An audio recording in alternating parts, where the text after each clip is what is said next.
Africa is now or never. You either win it or lose it forever. Africa is now or never. This is a Jagaban time. You know, when Jagaban stand, everything favor him. Brother, it's like Nigeria is going to one party system because Tinubu is a very strong politician. Wherever he is, people pursue him, and they are fighting for the cake. They are not helping masses. Everybody will be jumping to APC now. They know the table is favor APC now. That is Nigeria culture. That's Nigeria culture. They follow money in Nigeria. They celebrate money. They celebrate wealth in Nigeria. They do not fight for masses. People we are fighting for, they are fighting for themselves. Brother, you will see that in another 2 years, hardly you can see another party less than APC in the nation. Nigeria will go to one party system because of the strongness of Jagaban. He's a very strong man. God has been strengthening him in all aspects. He has money. He has brain. You are accusing Jagaban because it is the court that is validating all these things. My brother, Jagaban is not Buhari. Where a court will be talking about his party anyhow. This is a Jagaban season. The judiciary will favor him. The masses will favor him because he has the brain to gather people. Not today. He has started it in Lagos. Jagaban has been a Lagos governor since right from 1999 till today. He's still the governor. I say he wants to pocket. He controls Lagos. Lagos is his business. He knows Lagos head to toe. Now he went to the federal. Such a thing must happen in the federal.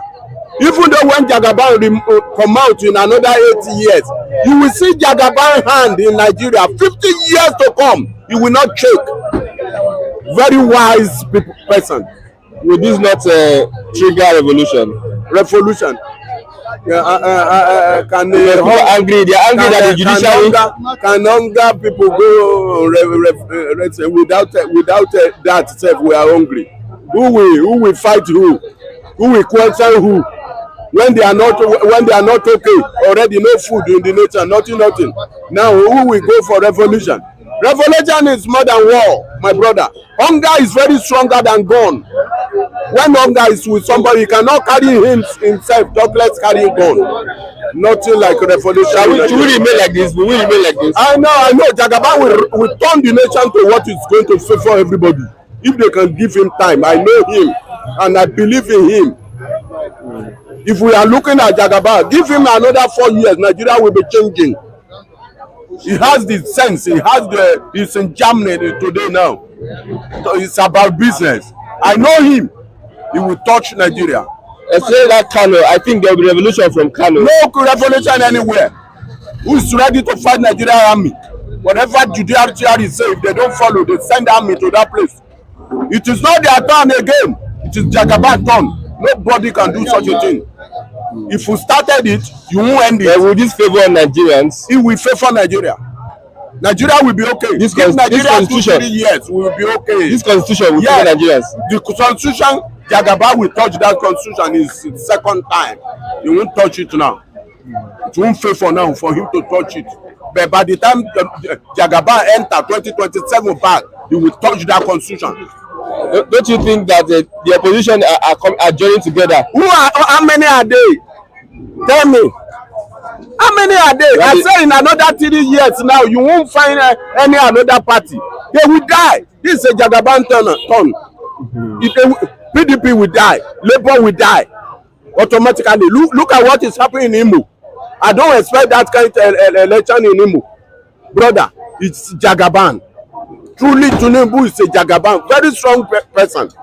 So what is your advice to the opposition parties now? Opposition should go and beg Tinubu so that he will lend them, he will give them sense, or else they will go hunger. They will go hunger. Their children will not follow them if they talk too much. Tinubu have the sense to turn their children against them. So what happened in Lagos is happening at the federal level. It's going to happen in federal. Stronger than what is happening in Lagos. Stronger. Capture the East, North. All the East, North. Tinubu will capture everywhere. I know him. I know him. I know him. Some people will disagree with you. Disagree. I know they will disagree, but they will find me in future that I'm saying truth. It's a Jagaban, brother. Nobody can stop that man except God. And I believe God will touch him to make Nigeria better. Nigeria is going to be a great country in another 3 years, which I believe. So what's your advice to Nigerians? Advice to Nigeria is to calm down. Well, love for Kampala. They should calm down and be watching. The nation will be okay. Okay, thank you very much, Honorable Akinde. God bless. My brother, good morning, sir. So what is happening in Nigeria today? It seems. All right. Good morning, good afternoon, good evening to every one of you. You see that video, we have to deliberately bring it here for you guys to see. When we talk, sometimes people don't get where we're coming from. You know, this is the situation we are facing. This is one of the reasons why you see that everybody is quiet in Nigeria. But meanwhile, let me quickly acknowledge the people right here. Good morning, good afternoon, good evening to every one of you once again. I appreciate you all, mother of all, mommy diaspora. Good evening to you, mommy. Thank you very much for all you do. I appreciate you. Thank you, thank you, thank you. I appreciate you. I can see Madam Iris Finest in the building. Good evening to you, madam. Thanks for joining us. I appreciate every one of you. I want to be Ferdinand. Thank you very much, sir, for your time with us today and for the support financially. May God bless you. I really do appreciate you, sir. Then we have more people just coming in right now. Maka E, thank you very much. Good evening to you. Destiny Biosa, thank you, thank you, thank you. My brother Mofire, okay, yeah, I'll post the link shortly. You know, Emmanuel Okoye, Mudias Academy, Ebuka John Oga, and many others right there, Mr. Chuks Obibweze. Thank you very much, my people. I appreciate you all. Thank you, Evie Jack. I can see you as well. Adelaja, Ogumbiyi, Larry, Dipo, Dr. Happy Life, and many, many others. Madam Helen, we can see you as well. This was there. Thank you, thank you, thank you. My wonderful people. Love God is my strength. Thank you very much. I appreciate you all. Victory all the way, and many, many more. Good evening to every one of you. Madam Nena just coming in. God bless you, my people. I don't like watch. Thank you very much, my brother. Good to see you as well. All right, let me post out a link so that I can quickly talk about this. So that we can continue with our presentation. Yes, a link has been posted. You can click on that link and join the panel if you want to talk about the things that's affecting us. We only have 10 spots. One is taken by myself. 9 more space left. Okay, as I talk right now, I be like saying only 6 remain because more people are already on the backstage. But meanwhile, before I start accepting people in, let me quickly come into that particular video that I brought in. I saw some of the comments on the comment section, people saying that, oh, why do we have to bring this kind of video and all that? Yes, you have to bring every videos.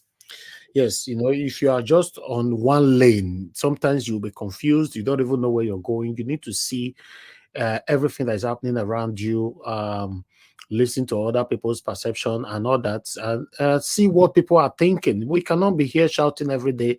People are not coming out in Nigeria and all that. I know that particular person or two of them that spoke earlier on are not just the whole body of Nigeria. But still, if you check the two people that were talking, you can see a lot of suffering, you know, right there in their faces. When I watched that video, I was actually, I was surprised. You know, I saw one beautiful comment earlier on the comment section. I can't remember who left that there, saying that somebody is praising their oppressor. That is it. That is what we see. That is the situation we find ourselves in Nigeria right now. Seeing somebody praising their oppressor, you know why I cannot blame them? Nigeria was structured to see people like this. Do you know why? Right from day one, since we got our independence, Nigeria was structured, you know, to make people, to impoverish the people, to make lots of Nigerians uneducated, you know, because they know where they are going. They know what they're doing. If you check the awareness that we have today in Nigeria, most of the awareness is coming from Nigerians in diaspora. Although some of the Nigerians back home will not accept that because of ego. Many of their egoism will not allow them to accept it that Nigerians in diaspora have opened our eyes, just that the way Mr. Peter Obi came in to open more of our eyes right now. The reason why you see that many Nigerians are now beginning to see life in a different perspective is because we traveled.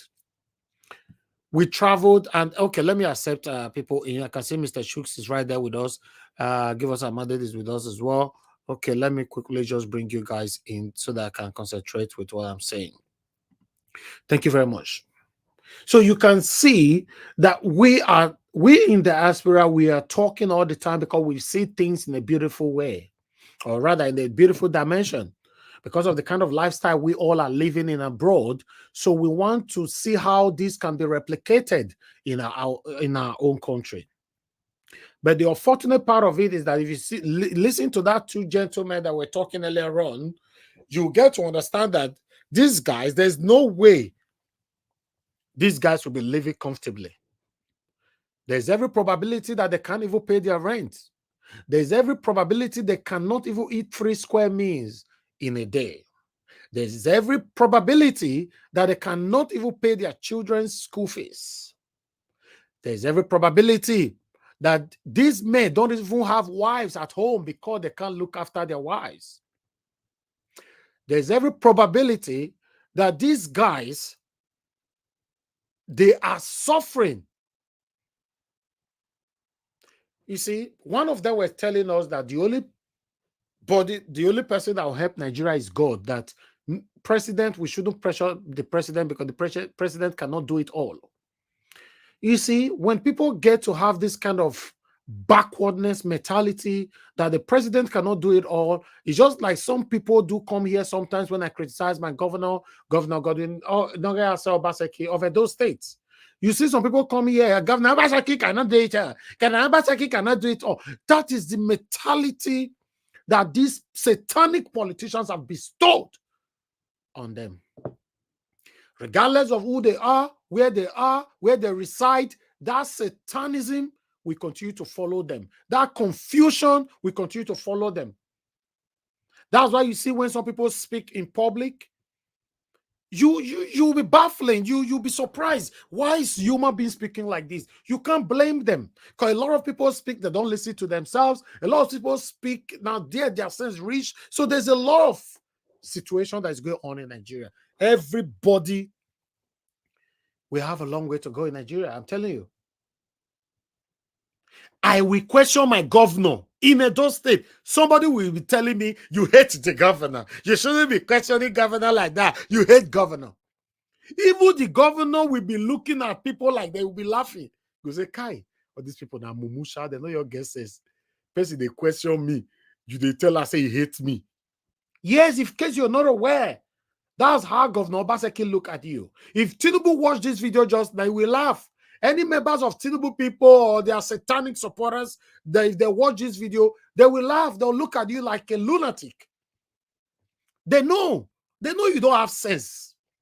So, but they're not going to say it to you because you are supporting them. It's just like I normally say on this platform that if I'm doing the wrong thing and I get to know that you support me, and me myself know that I'm doing the wrong thing, you that is supporting me upon the wrong thing I'm doing, you are satanic. I will know you don't like me, you hate me. Why would you support me when I'm doing the wrong thing? Why? I will love you more if you call me out. Call me privately. No, this thing that happened was wrong. You were wrong. That's your person.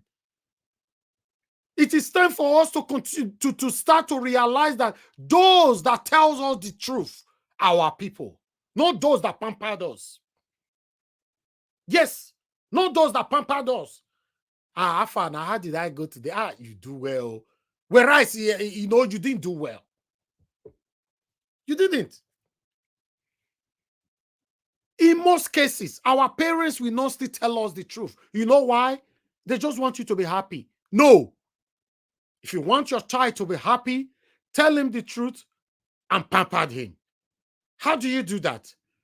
oh, my son, today you didn't actually perform well, but I know that you will do well next time because I'm always proud of you. Simple. Don't let your son come back home. You were the best amongst all your friends today, all your competitors and all that. No, it doesn't work like that. Let me know my wrongs if you're supporting me. That's why all these governors, these presidents or senators or satanic affiliation, amongst all of them, taking advantage of us continually. Why? Because they know that many of us don't have sense. Like those two guys that I just played. They don't have sense. And they can never have sense. You see that man just now? As your talk finished now, you say me they give him 33-10. The man will be the happiest person on earth. You call anybody there. Hey, Alpha, Ujuku don't talk finish. I bet give him 33-10. That's all. It's very, very, very sad to find ourselves in this situation where other countries are moving on. Nigeria is moving back. Some of the Nigerians in Nigeria are joining to make life difficult for every one of us. Look at me that is shouting right now. I don't have anything that is bothering me.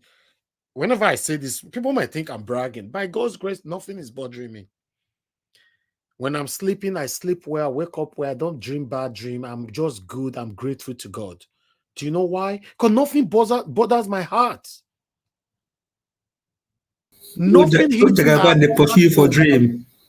Pardon? No Jagaban, they pursue you for dream. No, God forbid. Yes. I have never. You sleep like you sleep like a baby. Yes, thank you very much. Exactly. I sleep like a baby. I have never one day in my life look back and start regretting of my past life or my past whatever, my past experience or whatever, my past footprints. I've never done anything that will make me regret anything in life. It's not bragging. It's the fact. I'm not saying that for you to like me. You don't need to like me. That's another thing that you also need to know. You don't need to. You don't have to. But if you don't like me, don't cause me pains. I will be questioning a president of the Federal Republic of Nigeria. You will be telling me I hate the president. I will be questioning a governor, executive governor of a state, Edo State. You will be telling me I hate the governor. Normally, people that they're supposed to be stoned, not even the governors or the president that is oppressing us, is their supporters.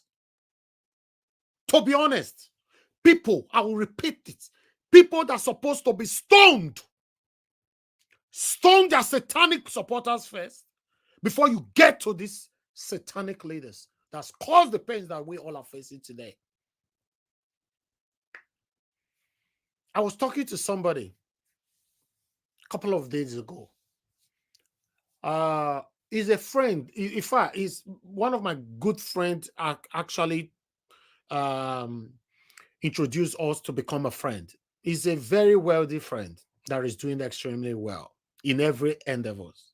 When I mean every endeavors, you know, what do you really need to achieve in life? You have a house, you have children, you have good health, you have wife, you have husband, and you know, you have food in your table. You are good. You don't need to have two houses. You don't need to have two cars. You don't need to. No, these basic things. Yeah, you are where to.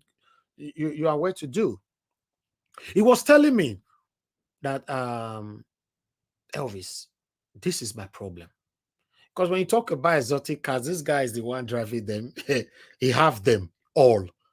I've never seen this, my friend, say don't drive any car that is less than a year old. But I was surprised. He called me. I was live. I said I go call him back. But when I finished, I was tired. He now called me again in the morning. Said, you say you'll call me back. You're not going to call me back. Oh, see. We're not gisting. He might be listening now. But I'm not talking anything bad about him. Then he was not telling me that he's tired of UK. I was like, what? Why? Say, bros, I have everything around me, but I'm not enjoying my life how it's supposed to be. I said, what do you mean you don't enjoy your life? He said, see, code, don't start now. Now it's just to be inside the house, watch Netflix, press remote, drive around. You can't even drive around and jump out of your car. And I say, this is the suffering. Normally, when the the winter season start like this, we're supposed to go back home, but there's no home. That word, there's no home. And I remember I always use that word all the time. That thing pay me. So a person, when I'm know I'm not here to talk about his achievement. But that person we don't do well, both in the UK, in Nigeria, in Edo State, Lagos State, Abuja, is doing extremely well. But guess what? I can say, Kai. So people they wait till they feed this pay like this. Because some people call into this show and say the same thing, right? But this is somebody that is very, very close to me. I was like, oh wow. So now they feel I'm right. That is the fact. Any diasporans listening to me right now, we all are facing it. You cannot shy away from it. You cannot deceive yourself. We all. Winter don't come now. All of us don't wear jacket height for inside house. If you're leaving your house just to go to the supermarket, you wear a very big jacket, a very convenient jacket. You put it on.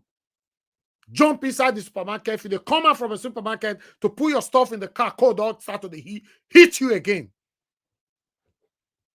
Normally, we're supposed to go home at this particular time, but we cannot because of this. Some of the satanic supporters of these satanic leaders that have been ruling us, recycling themselves since Nigeria was created. It's sad. You know why it's very sad? Do you know why I shout sometimes here? It's affecting me, my brothers and sisters. I don't feel like it affects me. We judge by they say sometimes, they know now. If they don't suffer, they go understand. It they affect us. It they affect us. Our lifestyle in abroad is so repetitive. The repetitiveness is what is causing depression. Is what is making us sick.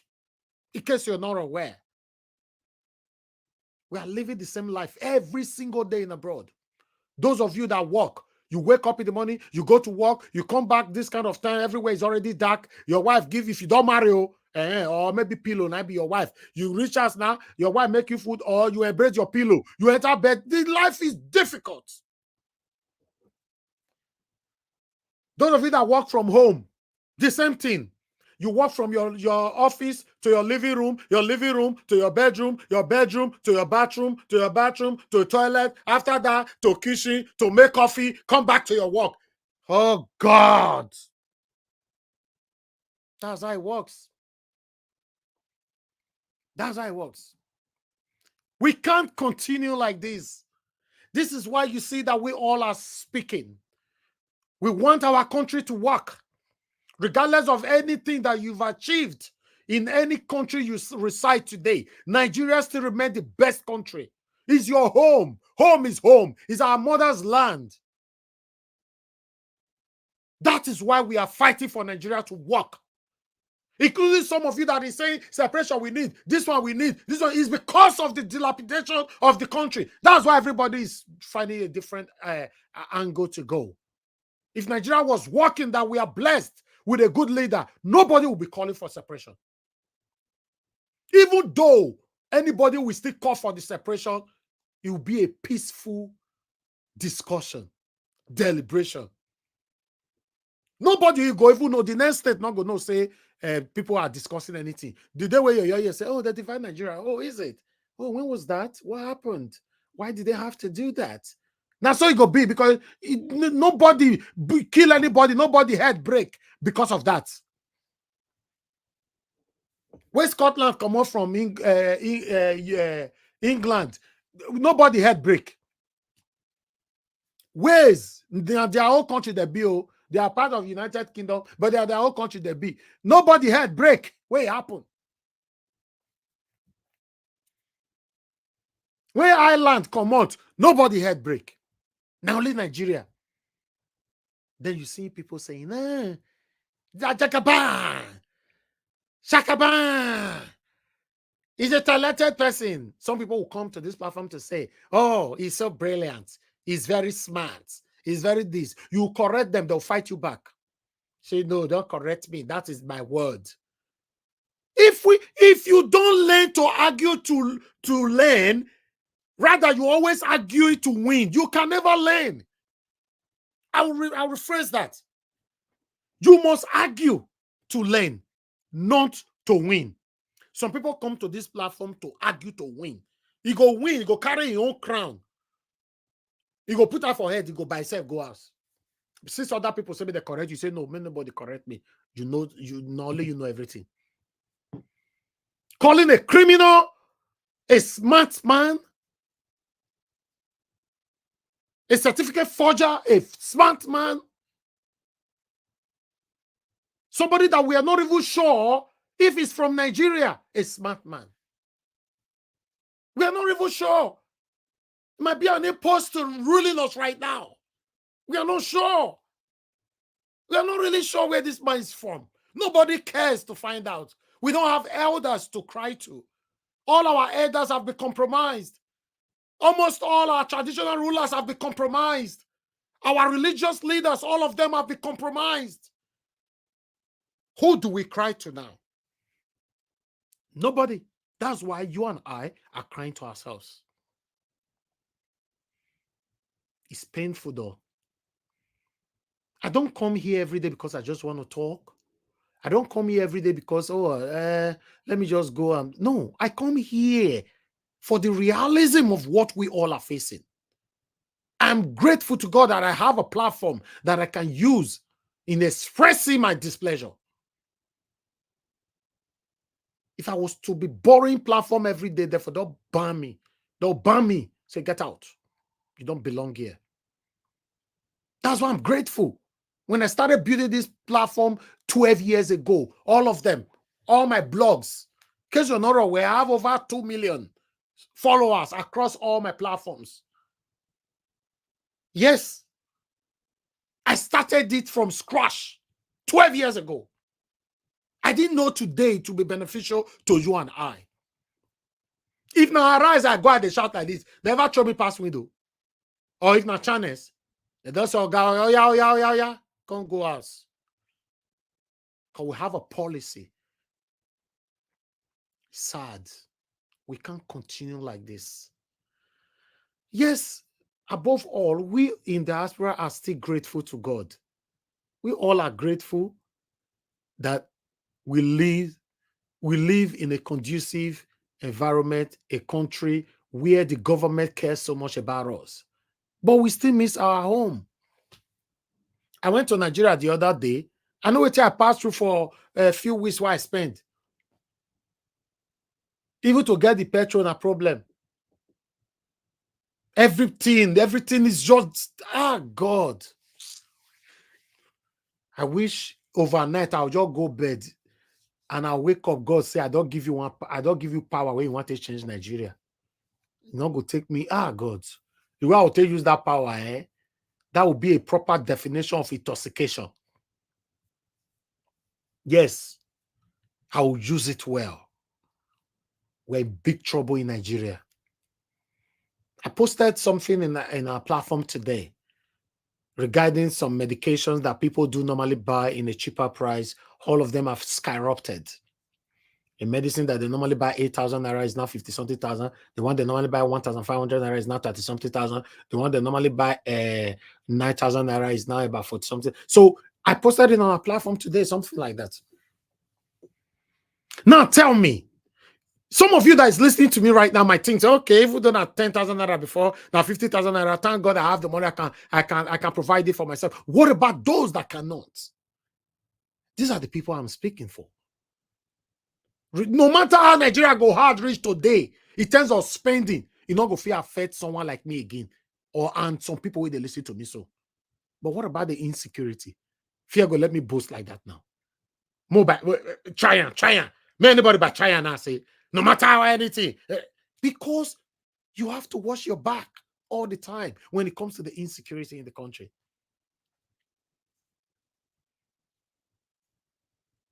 Nothing is working.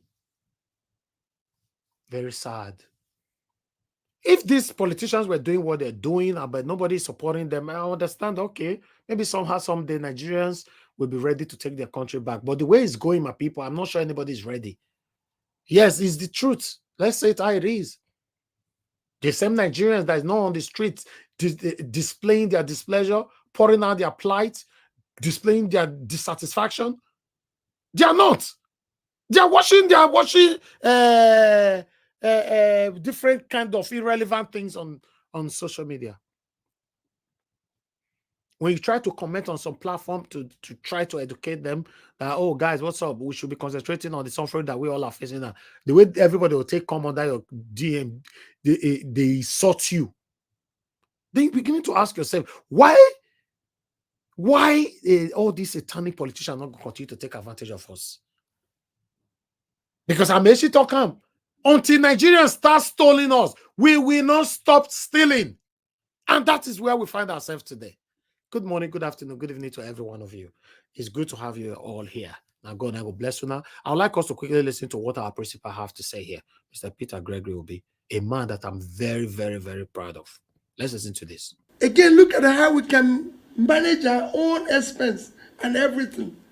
So, what Obasanjo is saying that we must not adopt this and even adopt it wrongly as we are doing it today. The last one was an issue of moving towards one party.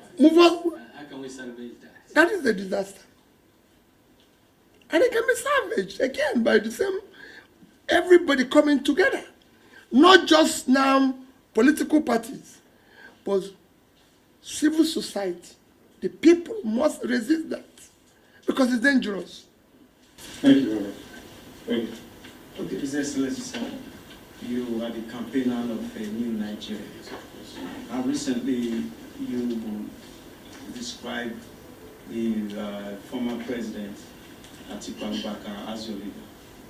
If, for example, in 2027, and you are given the opportunity to become his vice, will you do that? Then secondly, sir. My dear, let's not talk about the election. We have a critical problem happening now. See, this is what I'm saying. We should all come together. Even you as a journalist should look beyond the election. People are dying of hunger. And we're talking about the election. What happens in the next election? I've said this publicly. Peter Obi is not desperate to be Nigerian president and desperate to see Nigeria work. Your children are suffering. So don't ask me that type of question, please. Exactly. I'm begging you. Let's talk about how to save the country. If the country is working, I mustn't be president. Let the country work for our future. That's it. Thank you very much, my people, for that particular video. We're going to move on to another one. But that was a brilliant response from our principal right there.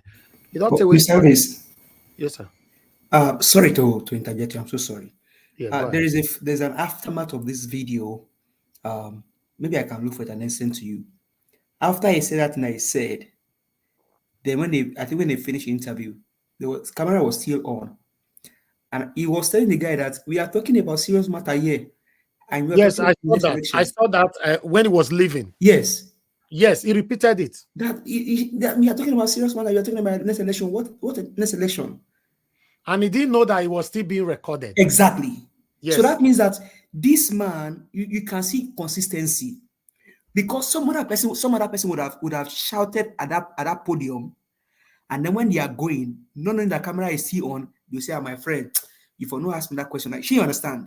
Exactly. But this man is consistent. No, because you know, if you want to know a pretentious people, that's how you get to know. Very consistent man. Yes. He himself did not know that camera was on, exactly like he said it. Yes. But he was saying, like, we are talking about something important. We are talking about election. What election, my brother? I saw it. Amen. I might replay it later on once everybody start talking. Yes. Thank you very much, my people, for your time with us. Thanks for coming in. I can see Michael and Emaro just joining us right now. Good evening to you.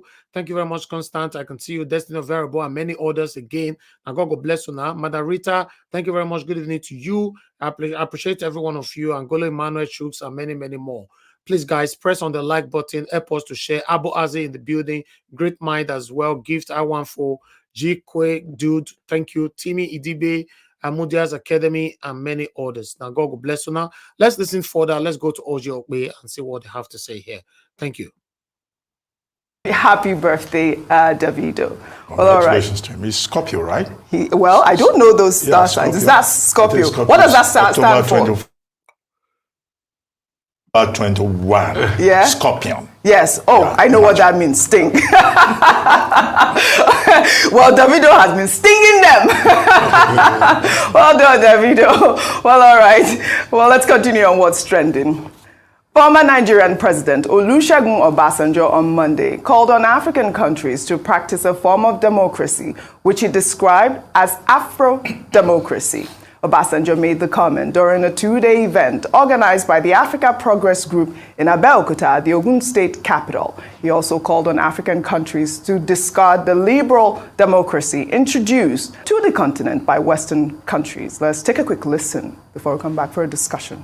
We have a system of government in which we have no hands to define and design, and we continue with it even when we know that it is not working for us. Those who brought it to us are now questioning the rightness of their invention, its deliverability and its relevance today without before.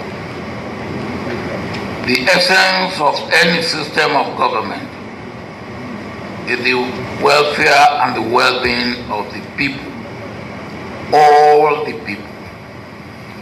Here we must interrogate performance of democracy in the West where it originated from.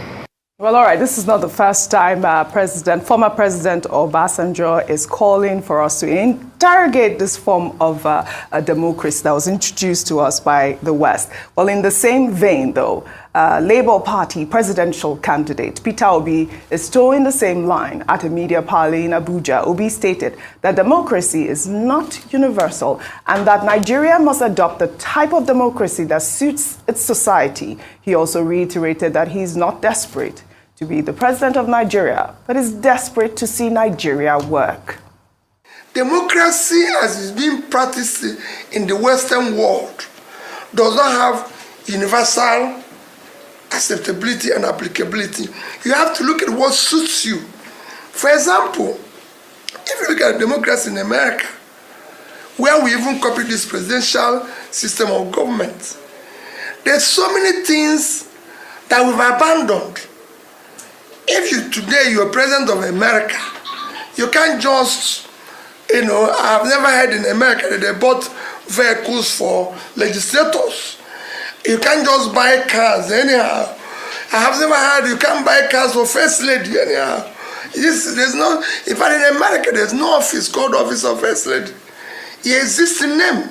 So these are issues. So we must look at what suits us. Again, look at how we can manage our own expense and everything.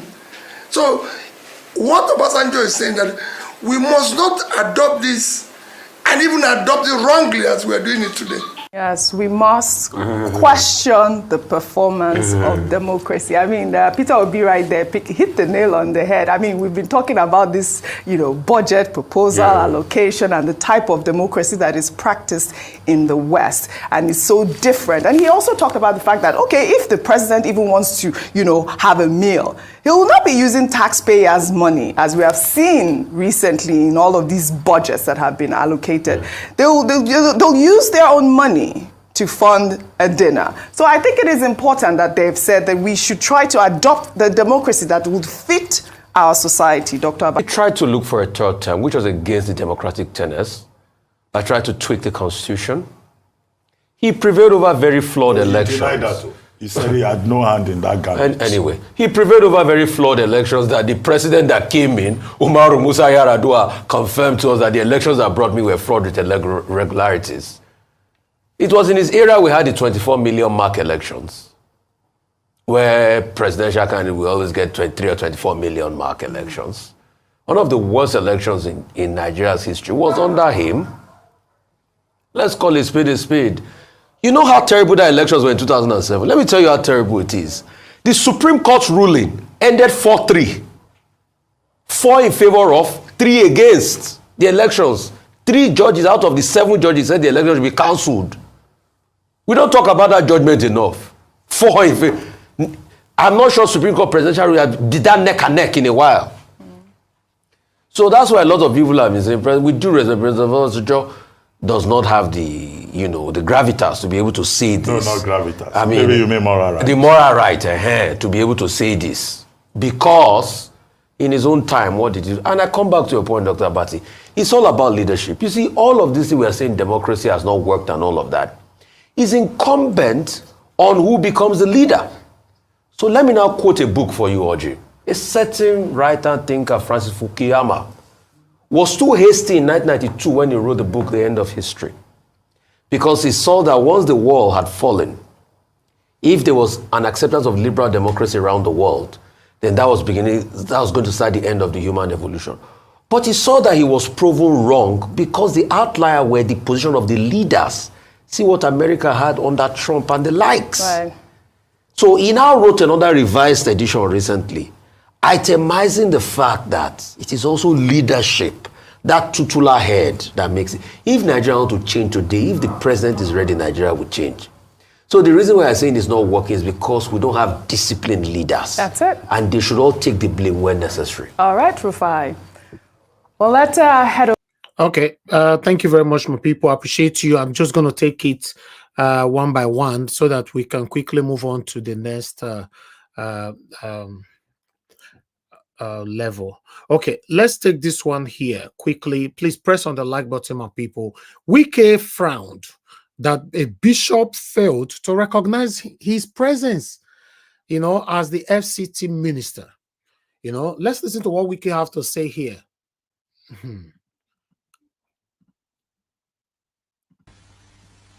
As a minister of FCT, I came to the church,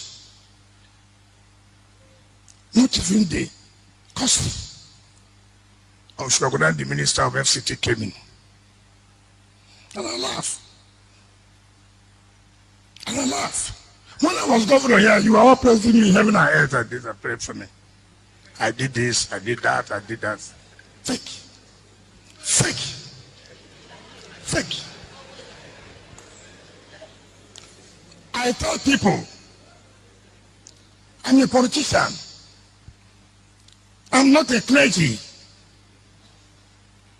I'm a politician. We have our own roles. As a clergy, you have your own roles. I have never asked anybody, how do you preach today? I've never told you this is the way to preach. If you're not a politician, you don't want what happened to a politician to happen to you, be careful. Because when once you drive yourself to the arena of politics. You see that particular statement there, my people, I want you guys to take it very, very serious, because this is why you see that religious leaders, they don't have the guts to question politicians. Listen to this particular part again. Listen to this. Because when once you drive yourself happen to a politician, this is the way to preach. If you're not a politician, you don't want what happened to a politician to happen to you, be careful. You see? Okay, I said, I remember mentioning this some time ago on this same platform, that between our religious leaders and our politicians, they've agreed with each other. Don't step on my toes, I won't step on your toes. Make we manage ourselves, they go like that. That is where we find ourselves in Nigeria. That's why you see religious leaders don't talk about politicians, why politicians don't talk about religious leaders. I don't know if you guys notice that. They don't talk to each other. So that's, we can just reminded them again now. If you're not a politician, if you don't want what they happen to politician to happen to you, be careful. Now the threat, now your pass again. So today, I'm not telling you this is the way to preach. If you're not a politician, you don't want what happened to a politician to happen to you, be careful. Because when once you drive yourself to the arena of politics, the mud will also be rubbed on you. If you think there was any problem in this state at all, if at all there was any problem, I expected you as a bishop. I expected you as a bishop to say, no, what's happening? No, let me go and see in Abuja. Assuming.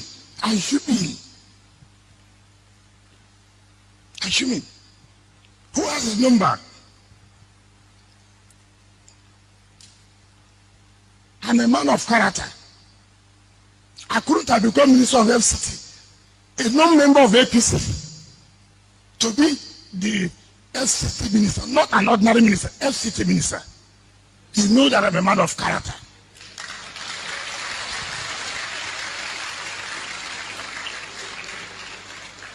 The president could not have. He can make me a minister, but it will be difficult because by the seat of power to give it to somebody who is not in his. As a minister of FCT, I came to the church, not even the cousin of Shogunan, the minister of FCT, came in. And I laugh.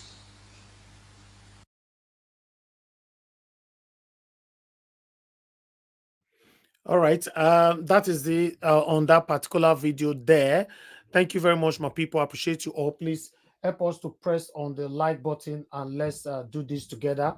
I still have one more video to go, but I'm going to take that a bit later. Let me take some articles quickly. I have Edo State Deputy Governor finally officially declaring to run for the governorship seat of Edo State. So we're going to be taking on that for us to listen to his speech later on. But before that, let's come to the people's reactions over what Wike have to say here. Hold on, guys. Let me quickly bring this to your screen. Please press on the like button. It's very, very important you help us to do this. Okay, people have reacted to this. A couple of people reacted to this. Let me start from here. Okay, Love Aruba 22001. How can you be a man of character when you rigged an election for APC? I've said it times without number. If you don't call these politicians what they are, rogues, they will think they are angels. Nonsense. Okay, let's move on to the next person here from Abola De said, so because you are the minister of FCT, the bishop should put the service to a hold and recognize you. But go to advanced countries, nobody cares about the president or other political officers. You ain't God. Mr. Wike, take heed last. You fall a sudden. Okay. Then I have another reaction here quickly. This one is for Dawari. He said, this is not necessary, begging for recognition. If this bishop refused to recognize you, no big deal. Maybe next time, don't attend to them when they call you. And I think Wike is just getting too mouthy and boastful, not necessary at all. While we have another person right here from Evilicious. He said, what is the thing they say about pride? Wike's fall is going to be epic. You all watch out. Blessed that Netflix will go watch that one. Okay, another person is saying here, Ifeanyi said, you should know that the respect and recognition you get is because of the office you occupy and not for you as individual. Because you don't deserve respect. Know this and know peace. Okay, we have a diversion here from senators. This one is coming from Jackson Ude saying senators House of Rep to share 104 billion.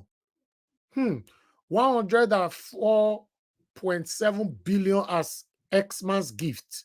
Members of National Assembly are to share 104.7 billion as Christmas gift approved by the Senate President Godswill Akpabio and Speaker Tajuddin Abbas.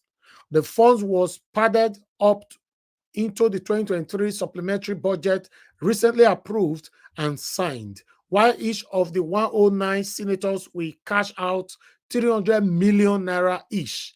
The 360 House of Rep members will smile home with 200 million naira each, when the 104.7 billion was to be inserted into the supplementary budget. The Senate President warned the lawmakers to ensure it is not linked to the media. Jesus. Labour Party, House of Rep and Senator, they're not joining all the people who collect 300. This was on. I saw this on. I think it was on one of the paper yesterday. I didn't know I didn't bring that here. It was done secretly. They are there. They are part of them, right? Yeah, but there's one of them already challenging Akpabio. If you look in the private chat, I put something there. I think there's one of them already challenging Akpabio. So, but I think that one is talking about maybe electing leaders. No, that was not challenging Akpabio for this money. No, not for this money. Not for this money. Yes, I said these are selfish kind of challenging. The main thing is supposed to challenge. You are not challenging it. Yes, you just want your voice to be heard. But this is when Nigerians need to arise. Nigerians are suffering, and this guy that they are sharing this kind of big money. I don't know. And the idiot, the one that spoke earlier, sorry, permit my language. That man that was speaking in that video said, "Is it Jagaban or drug dealer will change Nigeria?" We'll sit down here and we'll see. This is pathetic. Very, very pathetic. You know, these guys, in the midst of suffering Nigerians right now, you know, the senators will be going home with 300 million naira each, right? That is 109 senator. 109 senator, each of them will take 300 million home for Christmas. And these senators, they get husband, they get wives, they get children. So them and their children and their wife or husbands will live the best ever during this Christmas. Why the House of Rep members... Just one celebration, Mr. Elvis. Just for Christmas. 200 million naira. Okay. Yes. Okay. What I was saying just now is that 200 million for the House of Rep. For their family, them and their family, their immediate family, or rather extended family, to enjoy their Christmas. Why Nigerians are suffering. Bag of rice is now 16,000 naira or 70,000. I don't even know the actual price right now. When we talk, some say we not get sense. Hey, I never see anything for Nigeria. I never see anything. I'll just continue to do my part. That's all. Meanwhile, I would like us to quickly move on. Let's take some articles here quickly, my people. Don't worry, I saw somebody asking for a link. I will do that once I finish all this presentation, then we can take it from here. Please bear with me. Just do your part by pressing on the like button, and let's do this together. Let me quickly see what I need to put here. I'm looking at... okay, let's go to our Igbo brother, you know, Nnamdi Kanu's lawyer, who actually have something to say about the demolition that is currently going on. I don't know if they have stopped it or if they have ended it, but I know it's still going on since yesterday, you know, in Lagos. So let's take this one quickly, then come back to others. Please bear with me, my people. Our presentation today is a bit much, but luckily we are done with videos. Let's take this one, even though I don't take all the articles, all the paragraphs, but let me just quickly take this. If you want Igbos out of Lagos or Nigeria, don't demolish their property, simply conduct referendum. Kanu's lawyer Ejimakor tackles Governor Sanwo-Olu and Tinubu. Okay, let's listen to what he has to say here. Ejimakor said, who described the demolition of properties of Igbos in Lagos as an act of cowardice, said that the Nigerian government has continued to turn the country into an open-air prison for Igbos. Alo Ejimakor, special counsel to the leader of the indigenous people of Biafra, IPOB, Nnamdi Kanu, has tackled the governor Babajide Sanwo-Olu led Lagos state government and President Bola Tinubu over demolition of the properties of the southeastern people Igbo in Lagos state and other parts of the country. Ejimakor, who described the demolition of the properties of Igbo in Lagos as an act of cowardice, said that the Nigerian government has continued to turn the country into an open-air prison for the Igbo people. Then he went on, Kanu's lawyer, who was reacting to the ongoing demolition of some properties reportedly belonging to the Igbo residents in Lagos by the Lagos state government, demanded that those who want Igbos out of Lagos or Nigeria should rather conduct a Biafra referendum to let Igbos go their separate ways as a sovereign nation, as Igbo have had enough. Unquote. If you want Igbos out of Lagos or Nigeria, stop demolishing their properties. That's cowardly. Instead, do referendum on Biafra and brace for the resounding results. Until then, stop turning Nigeria into an open-air prison for Igbo from the pogrom to now. Igbos have had enough, Ejimakor wrote on X, formerly known as Twitter. So, my people, now so we see that one. So we'll move on to another one quickly. Like I talked about before, you're gonna bear with me. It's very, very important. We take, when it's not important, I don't bring it here. We have very, very important, information for you today. Okay, let me bring this here. Okay, I'm trying to take some out of it, the ones that I know that we don't really need. Okay, let me bring this one from Obasanjo. I'm only going to take on the first paragraph on this, then we can quickly move on to another one. The headline says it all. Okay, there you go. As you can see that from Obasanjo, 3 judges shouldn't overturn decisions by millions of voters. Obasanjo reacting to the situation that happened in the governor that was removed in Kano, I guess, right? Okay, let's take the former president Olusegun Obasanjo as described as cathedral judgment verdict of the Nigerian judges on electoral disputes, saying 3 to 5 judges should not overturn decisions made by millions of voters during election. Obasanjo described the power vested in the hands of a few judges as totally unacceptable. The former president seemed to be speaking in relation to recent decision of Court of Appeal on the electoral dispute arising from the 2023 election in the country. Recently, 3 governors in the opposition were sacked in separate judgment delivered by the judges of the Court of Appeal. I'll leave that right there. I'm sorry. I'm supposed to take it further. I'm sorry now. This one, it comes from China's website. You can go finish it there. Because we're already working with time now. Please really do understand with me. Sometimes when we don't have enough to take, they read and finish. But meanwhile, let's quickly move on from here. I think I have another one here. Let me see. Okay, Atiku is also saying something here. Let's see. Okay, I think we should just leave this. I'll leave this article's own. Unfortunately, my people will not be so plan now. But still, some people now, because you are expecting us to finish it, Okay, let me just take the headline. Let me take, this is already part of our topic. Let me take the headline so that it can't be like, say, we left something out. Please bear with me. Let me take on the headline and 1 or 2 paragraphs as well. No verse. Understand now. Your body to the hot. Okay, APC snatch, grab, and run agenda against opposition, harmful to democracy. Atiku, I cry out for that.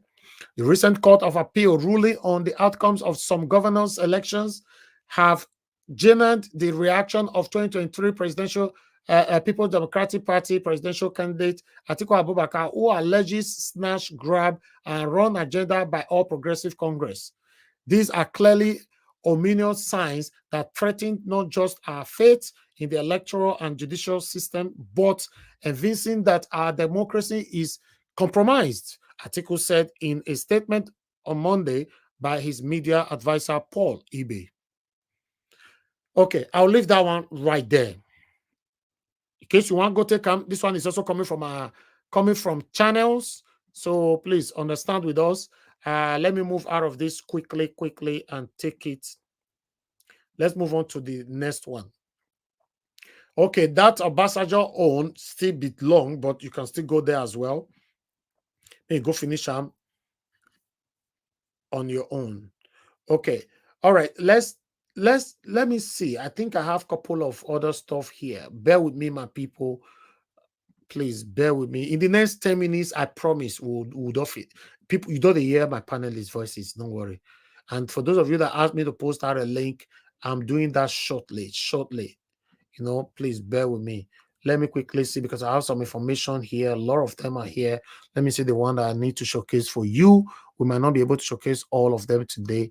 Any videos is not allowed anymore today, but maybe tomorrow we'll continue with some video, because we have, like I normally say, we have lots of informations to pass to you. But if we have to pass all the information, we might end up sleeping here, you know. But let's take on this Labour Party person where we talk, say he talk for their house today. We not talk about the money, but still, let's listen to this. I think this is we still need to applaud this as well. But let me quickly play this here for you. Thank you. That was when we were elected. Are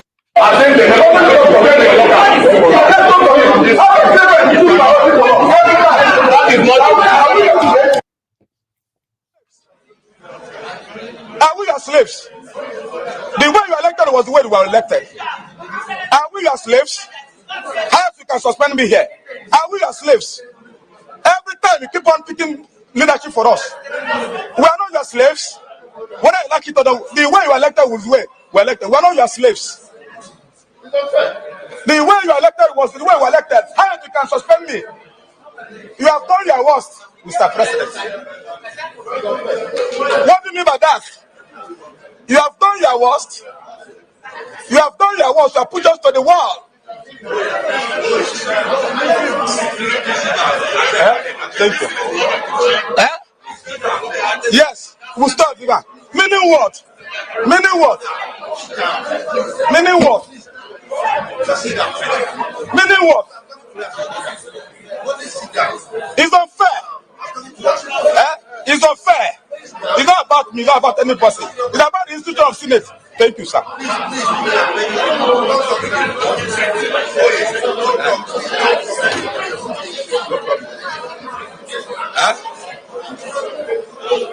Meaning what?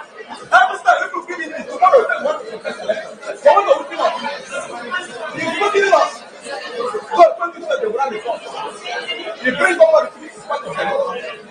Give a couple, give him a shit. Give a couple, he don't like it. Give a couple. What about them? Give him. Let's go see. Let's go see. Yeah. Everyone. Let's go. Everyone. Let's go. Yeah. All right. Thank you very much, my people. That one was a very good one anyway, but unfortunately, almost similar to what happened, you know, with Dino Melari during the time Satanic INEC Mahmoud Yakubu was declaring Tinubu at that time, but nobody supported him. That's what happened here as well. You can see nobody supported that gentleman when he was saying something. Very, very unfortunate, you know, that this is where we find ourselves in this country, Nigeria. But meanwhile, I would like us to move on. Let me see if I have other stuff for you quickly that I'll showcase here before we start talking. You know, 1 minute. Let me see what I can bring here because I have lots of information here, but I'm just going to select maybe one or two more. Then we can move on from here. You know, I don't really want to spend more time here today. Please press on the like button and help us to share. Okay, we got another information here which I'm not sure of the sanctity, you know, but because it's coming from X, let's just share. But it's not coming from us, you know, but yeah, it's coming from Peter Obi grassroots mobilization. What we are seeing here right now is that let me read this one out. Appeal court judges receive $5 billion bribe money to sack Plateau governor. Former Governor Simon Lalong of Plateau State and current Minister for Labor has shared $5 billion to Justice Dawadu, Justice Akam, and Justice Waziri to sack Governor Celeb Mutfang of the People's Democratic Party, PDP, and declare the All Progressive Congress APC governorship candidate Netawe Yiwada Goshma, winner of the 2023 governorship election. Chief of Staff to Tinubu, Femi Gbajabiamila, National Security Advisor NSA Nuhu Ribadu, and Minister of Labour Simon Lalong met after the lawyers' conference meeting in Abuja on Thursday and mandated Lalong to deliver the cash. Lalong immediately got into a private jet with Justice Waziri, who is on the panel, and flew to Lagos, where the money was delivered to the judges at a Marriott hotel. Wow, the APC government are bent on retaining Plateau State, including other states across Nigeria. Investigative journalist Jackson Ude reveals. Okay, this one is now me talk about now Jackson Ude. Now they say he talk this one so as we see we report them, we are not sure. Like I said, I'm not sure of the sanctity, yes, obviously, say mainstream media will never talk about this. So that's what you want. You needed to know. You need to know. Exclusive: Osun State Governor Adeleke to spend 2 billion naira on meals, welfare packages, 6 billion to run his office in 3 months. Sahara Reporter report that as well. Okay, I'll just leave all this so that we can move on. I appreciate every one of you, my people. So the last video that I would like to play right now is for the Edo State Deputy Governor officially declaring that he's going to run as a governor of Edo State in 2024. So let us take this one quickly. It's a 2 minutes long video, then so that we can move on. Now God bless you, our people. My contesting the election is not because of Philip. It's because certain Edo people are saying I should come out. And if they are saying I should come out, their dictate is what I will follow. For now, I've told them I'm a member of PDP and I'm a member of PDP. And I'm sure that I will get the PDP ticket. And they are also sure with me and they are mobilizing with me for PDP ticket. They have told me parties that I cannot go on their own, but I won't reveal to you. But they have told me a particular party that I must not go on their own. So I listen to them. I'm a grassroots person. I'm a street man. And even the governor will attest to the fact that while we are having our meeting, I always bring the streets message. I'll say, look, the streets, this is what the streets are saying about this. I'm the only one that speak for the street people. And when I say this is what the street people are saying, I mean this is what the average Edo person on the street is saying. I always bring that street perspective to all our conversation. And if I officially declare and decide to be, and Edo people allow it, they will see my street credibility in action, because all my policies, all my actions will have to be bottom up, not top down. Because the truth is that our people are suffering. And the only way we can solve this suffering is to bring government to their doorstep. Nothing more. Elephant projects, this is not the time for elephant projects again. This is time for practical governance. I tell you that all the sectors that have been asked to handle are handling them creditably well. And I even have commendation from my governor for handling those sectors very well. And I can tell you that the Obaseki administration, in terms of Edo Best, we did very well in Edo Best. We did very well in some sector. It's not totally, it's not bad, but we did well in some sector. And those sectors that we did well are sectors that I know what to do if I become the governor of Edo State. And the sector that are still struggling, I know why they are struggling, and I know how to make them work.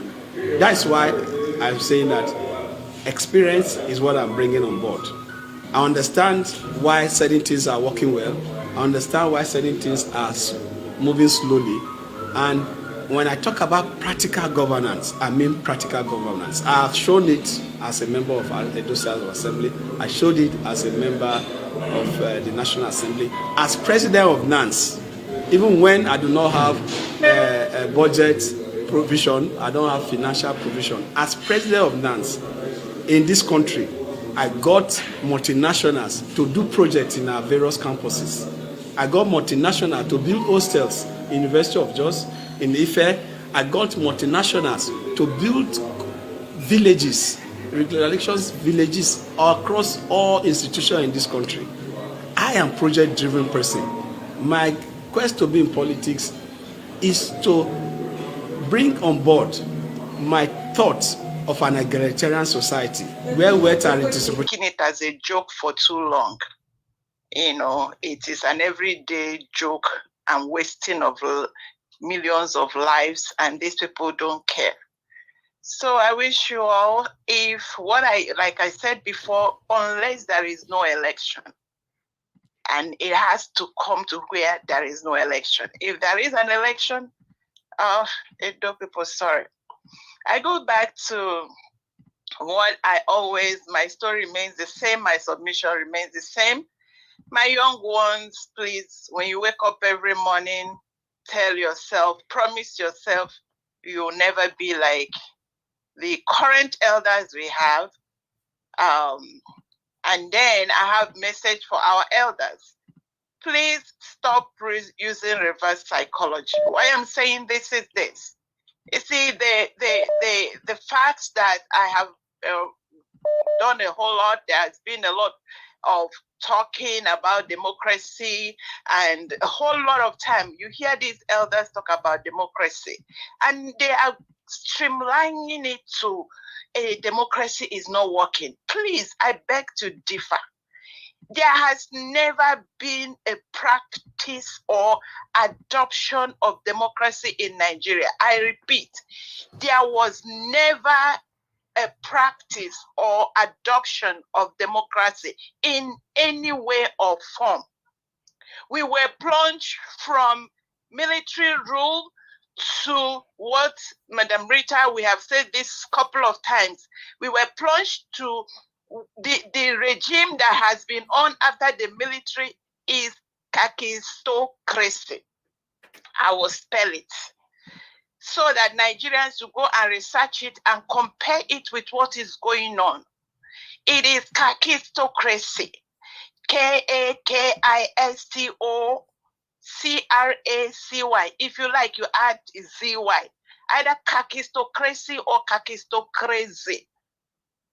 We have these few evil men found a loophole to a faulty, malwritten, expired constitution, and they built stronghold around it. They never allowed the well-meaning Nigerians and people of goodwill to take or have access to governorship or rulership in Nigeria. So please, elders, stop using, this is another form of reverse psychology. Stop blaming the West. Stop blaming democracy. Stop calling your children names, lazy, this or that. It is called reverse psychology. It is called gaslighting. It is called Jansen, Badjue. You people should, you see, what I think elders should do is to go and begin to think, where did we go wrong? How did we get this? And I'll tell it to you very quickly. You people became lords and kings and gods. Your practice of lordship, where everything you want to be worshipped. Look at me, this guy going to church and feeling offended. For crying out loud, how does it's unimaginable?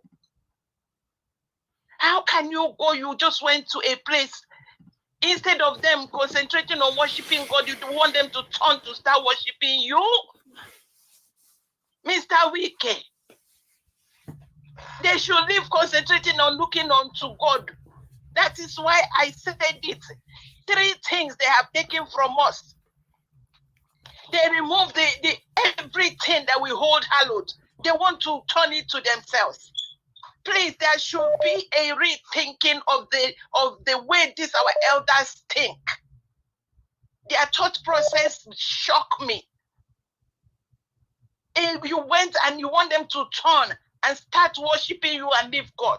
That is what I'm talking about. A rulership that is concentrated on, they want everything. They even you go to, I said, the religious leaders, they robbed us of our spirituality. And they become Papa Gods and Papa GOs. And then people will come and worship them. They will lie, and the church members are believing them. Instead of knowing that what they are saying, they rather obey the lordship of the Papa GOs. And so if that is not the case, why have you people not talked about the evils?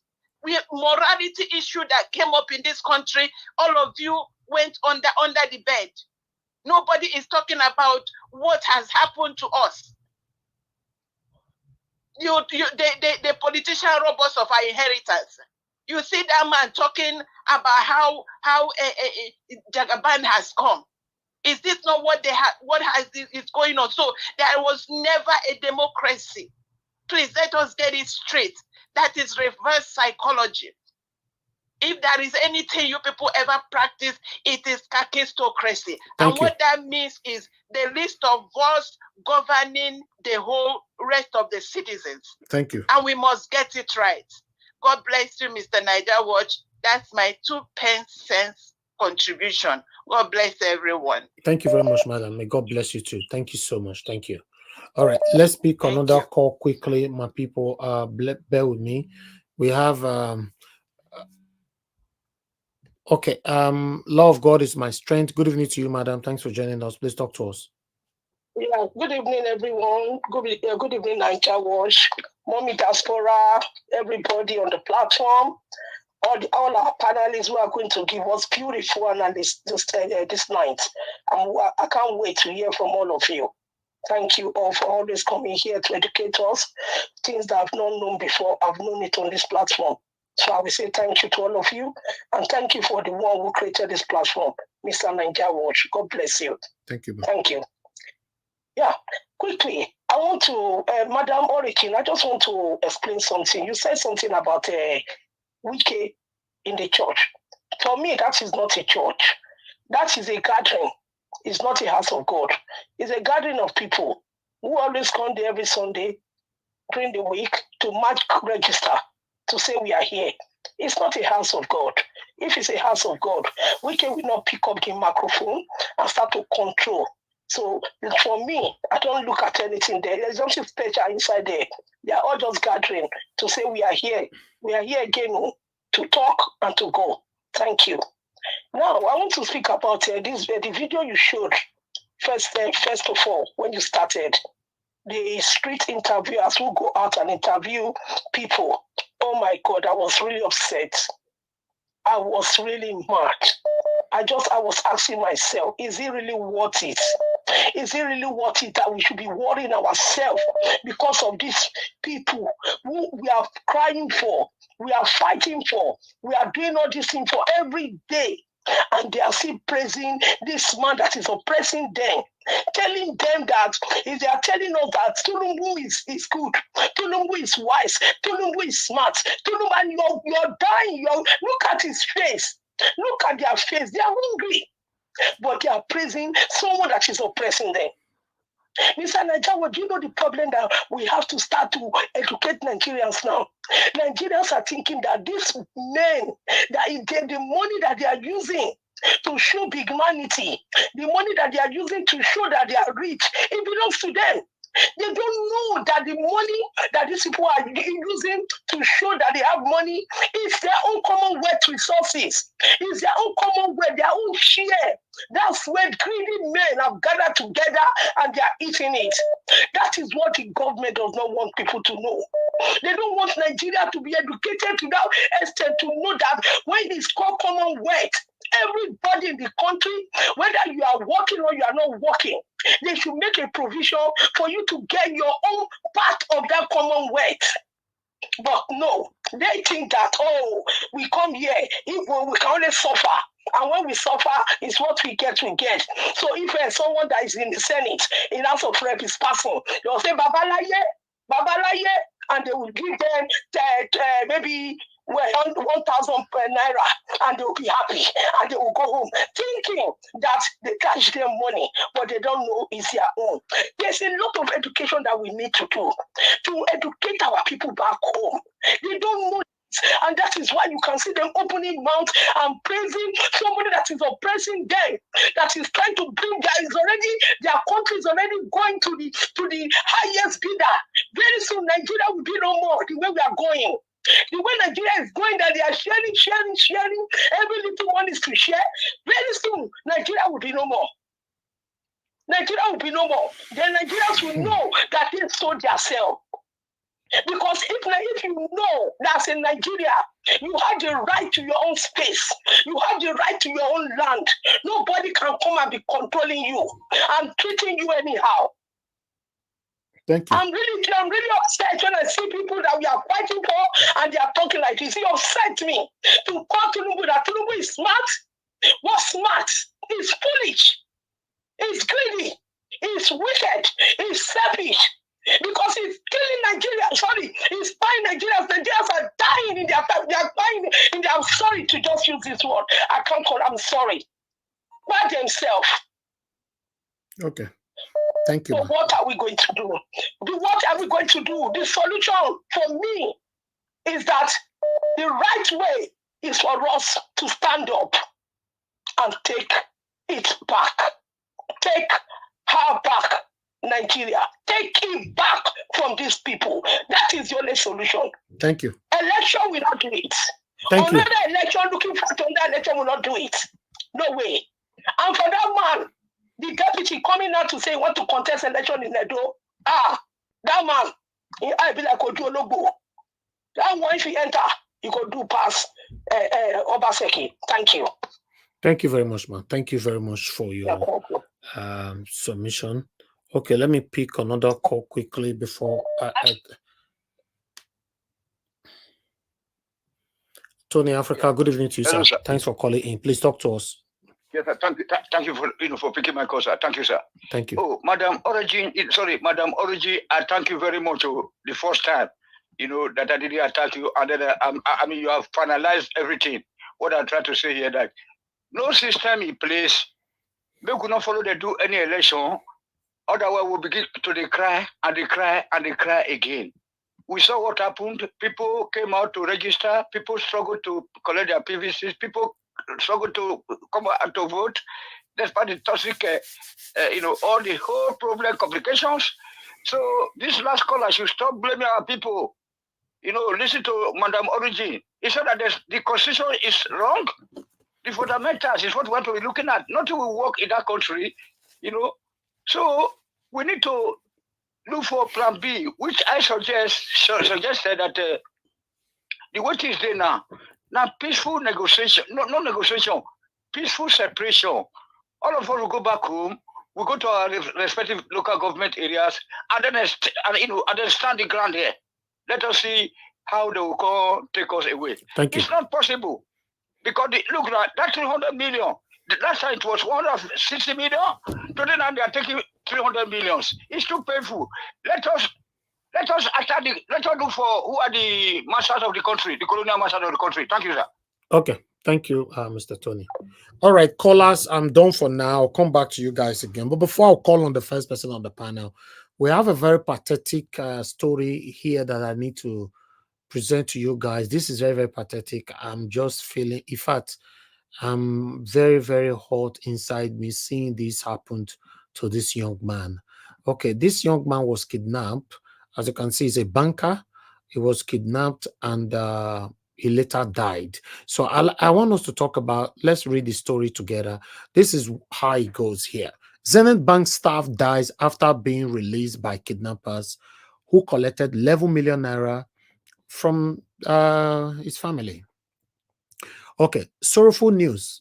Sad end of a young man. This is Zenith Bank staff of Suleja branch that was kidnapped 3 weeks ago from his house in Kubwa. I don't know where that is. Kubwa. Kubwa is where? I don't know. Maybe somebody might. Kubwa. Abuja. Say Kubwa. Kubwa. Okay, it's in Abuja. Kubwa. Okay. Say Kubwa. Okay, that's fine. Thank you, Kubwa. Okay, they asked for 50 million ransom. The bank refused to help him because he was kidnapped at home and not on duty. His brother-in-law is a serving senator, Agum Jerigbe Bin Oli, said that he won't do anything until bank bring their own contribution for his release before him we donate his own money. That was the senator, his only brother. Okay, he ended up bringing only 3 million naira, for his release from the demand, because they demanded for 50 million. So the senator brought out just 3 million naira, while his friends and colleagues in the office raised 11.5 million in total. Kidnappers collected the 11 million naira and asked them to go and get the balance. Days later, kidnappers called that they should come and pick him up. They went, picked half-dead man. Shortly after he got to Buari Hospital, he asked for water. Before they brought him the water, he gave up. Best marketing staff in Solaja branch, such a sad end of Austin alone. This is the guy here. It's a very, very, very sad story. A young, promising man is gone due to bad government. Somebody lost his life due to bad governments. This is sad. This one pay me, Sha.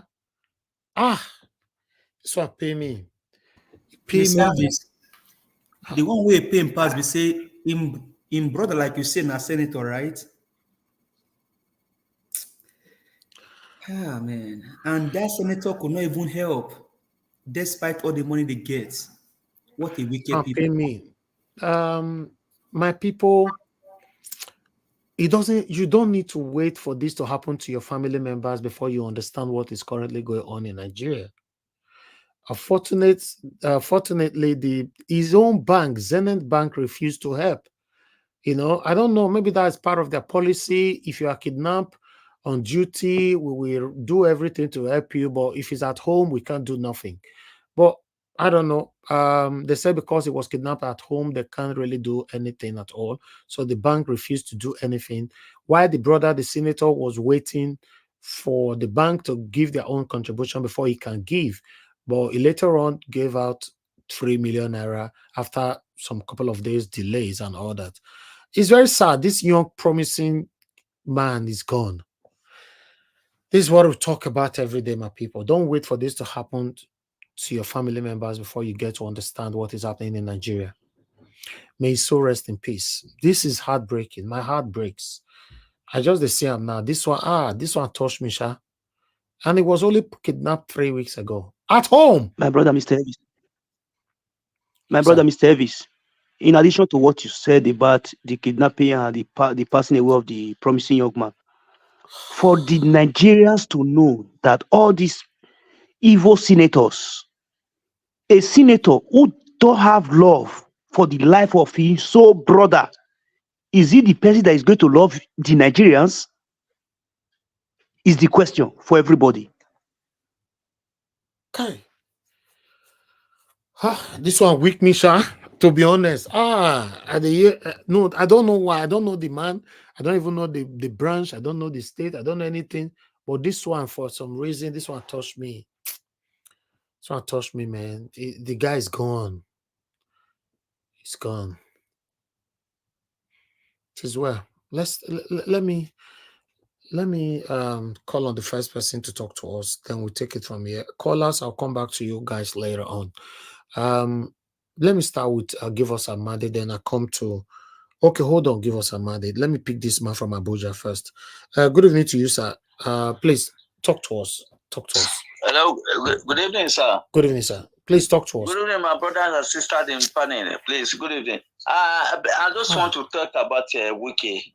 Why that guy is so arrogant? He's so proud of himself. Look at Wiki. You go to church, you see the man of God should stop preaching and recognize your face.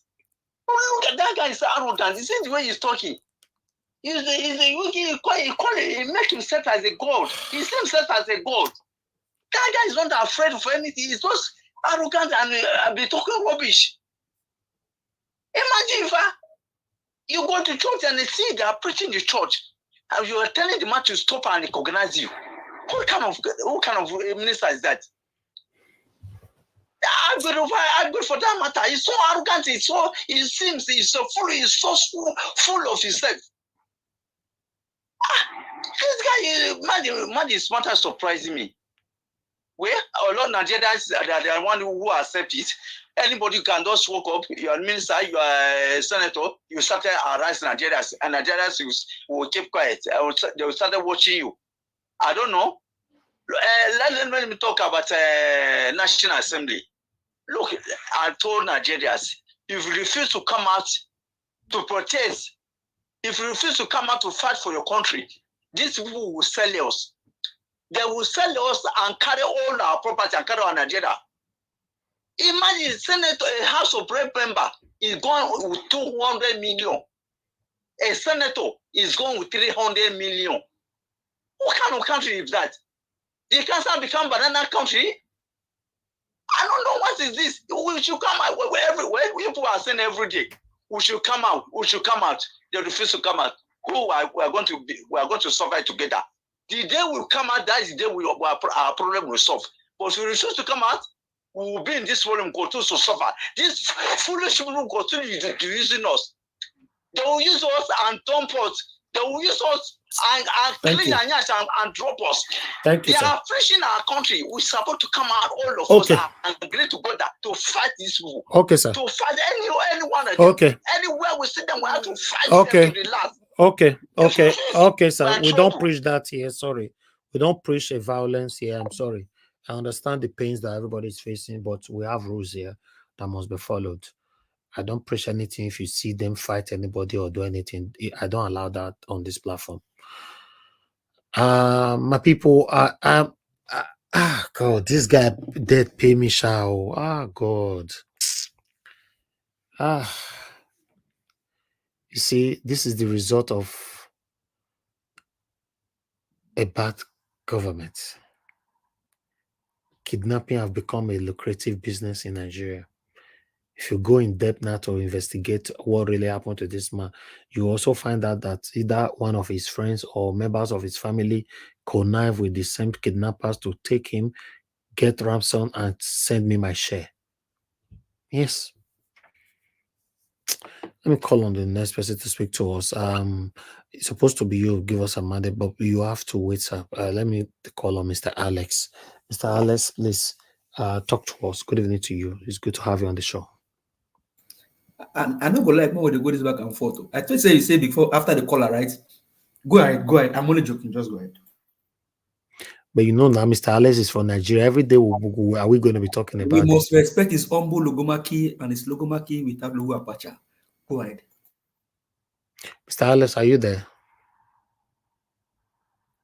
Okay, you are not even available now. Okay, give us a minute. Go ahead, talk to us. Good evening to you, sir. I think he's there now. No, he's not answering. You talk to us, sir. Okay, greetings to everyone. Truly appreciate the time and the effort that we all are putting into this call for Nigerians to actually arise and take the country back, because we cannot continue like this. Now, going to the very first video that you played earlier. Excuse me. That man was talking about he knows the drug dealer, the Presidiot in Aso Rock. He knows him. He knows what he did in Lagos State, and he's still justifying it. That is how people can be brainwashed. How delusional people can be because of bigotry and evil. That man, for me, like you say, our Oga, that man is satanic.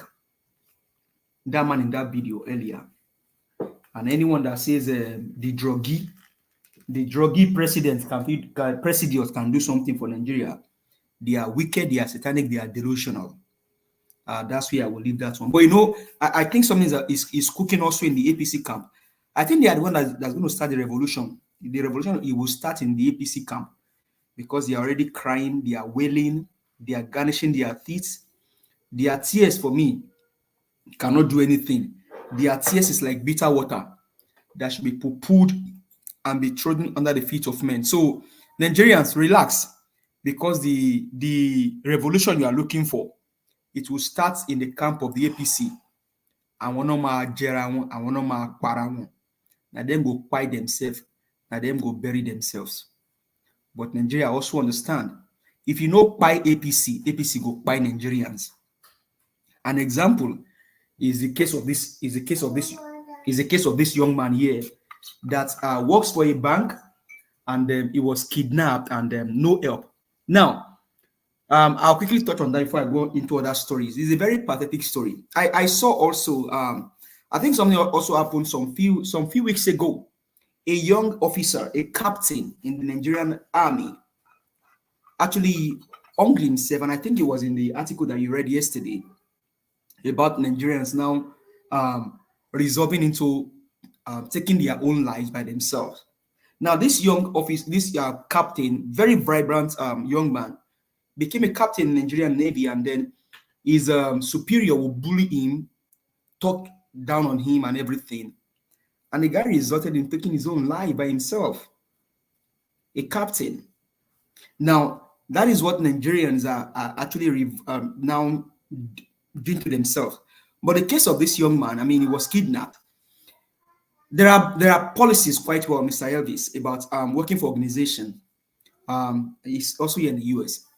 If something happened to you outside work, the policy of the organization is that it will not cover anything. Now, what can be done is that colleagues of that person in that organization would have raised a GoFundMe for the person. They should have raised a GoFundMe for the person. And also, whoever his supervisor is or his manager is should have taken this up.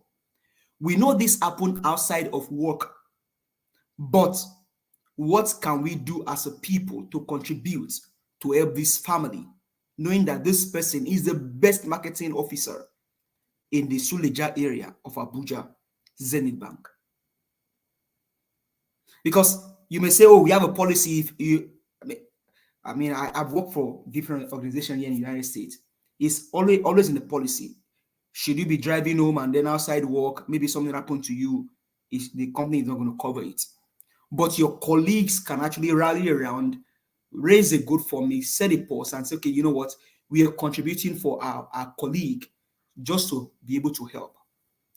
But I don't even think that was even done, maybe in the bank also. But it's a sad story.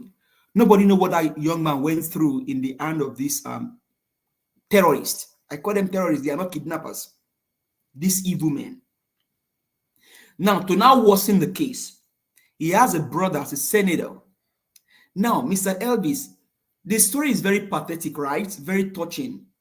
But this is what people get when they refuse to do what they are supposed to do for the common man.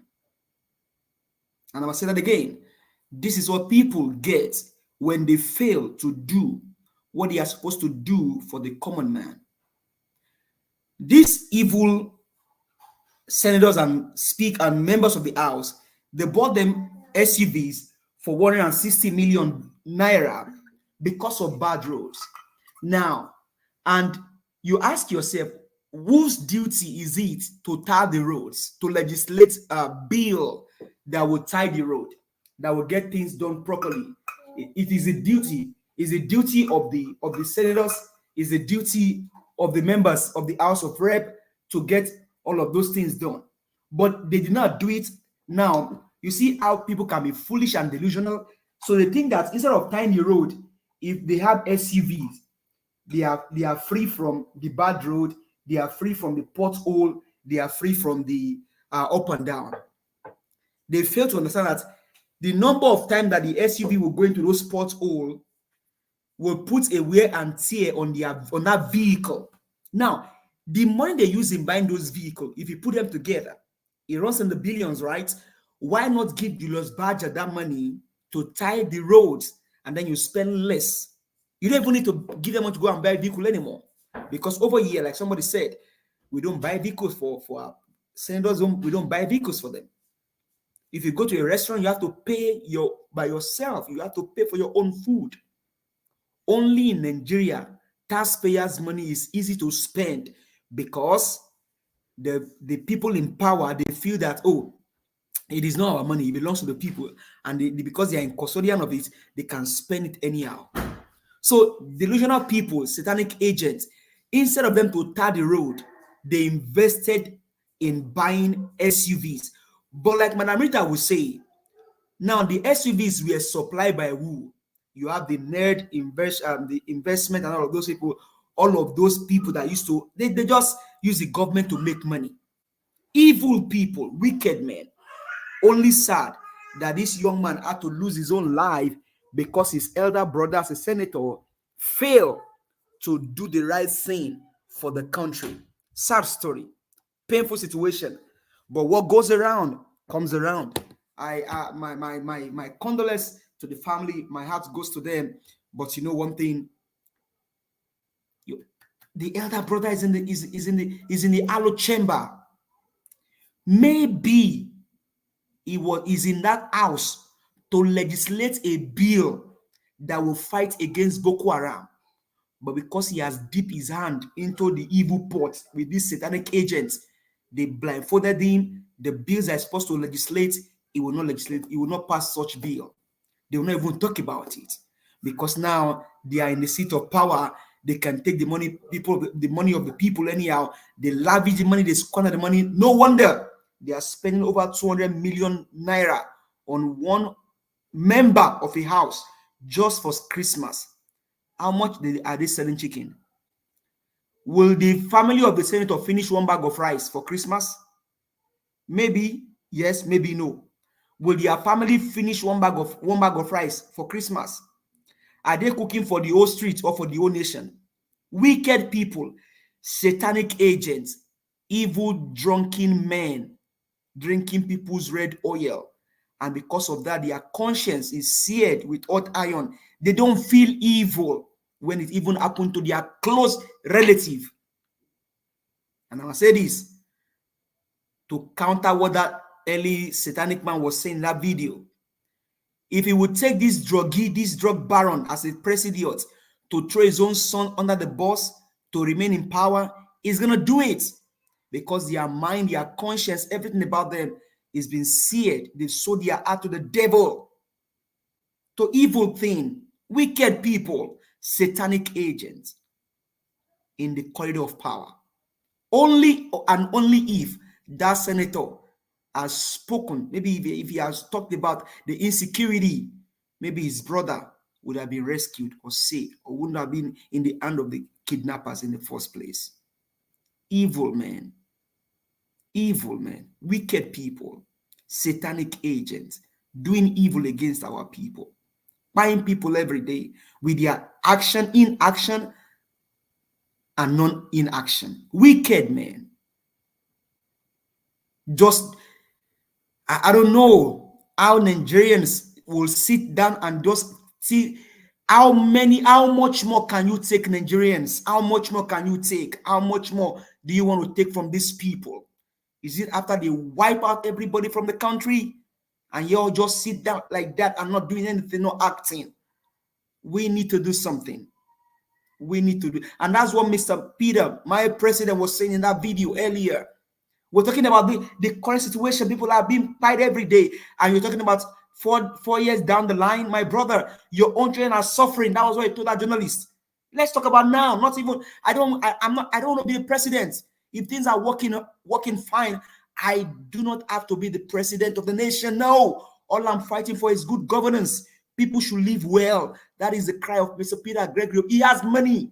He just gave 20 million naira to a church some weeks ago, and he keeps doing it. What has your president done? The drug baron in the state of power. What has he done for the people? Rather, the wife said, oh, they don't live on Nigerian money, but they keep stealing our money. They keep stealing, looting. All of a sudden, Ohando, that was supposed to go on, that was supposed to close shop. now became a company that bought 4 oil blocks because of this evil man in power. Evil people, satanic agents, destroying our country, running the life of people with wickedness. Now go to Wike. You may say Wike is in the church. He should respect God. Well, I mean, I don't know what God is serving in that church. I don't know what I mean, because there are different God. But is he Yeshua al-Mashiach? I don't know. I'm not a judge. But Wike would have said such because maybe that person, that bishop, is in cahoots with him. These guys don't just speak. 2 minutes more. Thank you. They don't just speak. They are in pari passu with these people. And that's why he was demanding for that accolade. When my own president, Mr. Peter Gregory Obi, said, if I come late to a church, I sit at the back. He will sit at the back. It is now the duty. If they wish to recognize him, they can bring him to the front. But if they don't bring him, he said it when he was a governor. He got to a church service and a woman told him, what are you doing here? You're supposed to be at the back. He said, whenever he goes to a church, he's late, he will sit at the back. If they wish to recognize him, they can do it. But if not, he will sit at the back. Not people like Wike. Because these people, they feel entitled. They've run the country down. Nigerians, the call to you is to arise. Let's take our country back. These guys don't mean well for our nation. These guys they can't do anything good for our nation. You don't look for investors. Investors come to your country. If you have a thriving economy, if you have a thriving society, if there's no insecurity, investors will come. Investors and investing in a country is like where you pour honey or sugar in a place. Ants will look for it. There is no sugar in Nigeria right now. Everything is bitter and sour. Investors are not going to come because, one, there is insecurity. There is no light. There is no good road.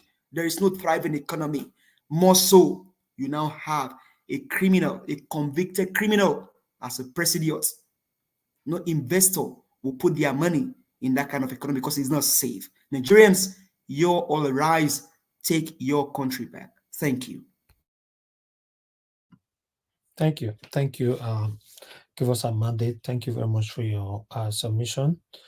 All right, guys, help us to press on the like button. Please press on the $sign as well. Support what we are doing here. God bless you all.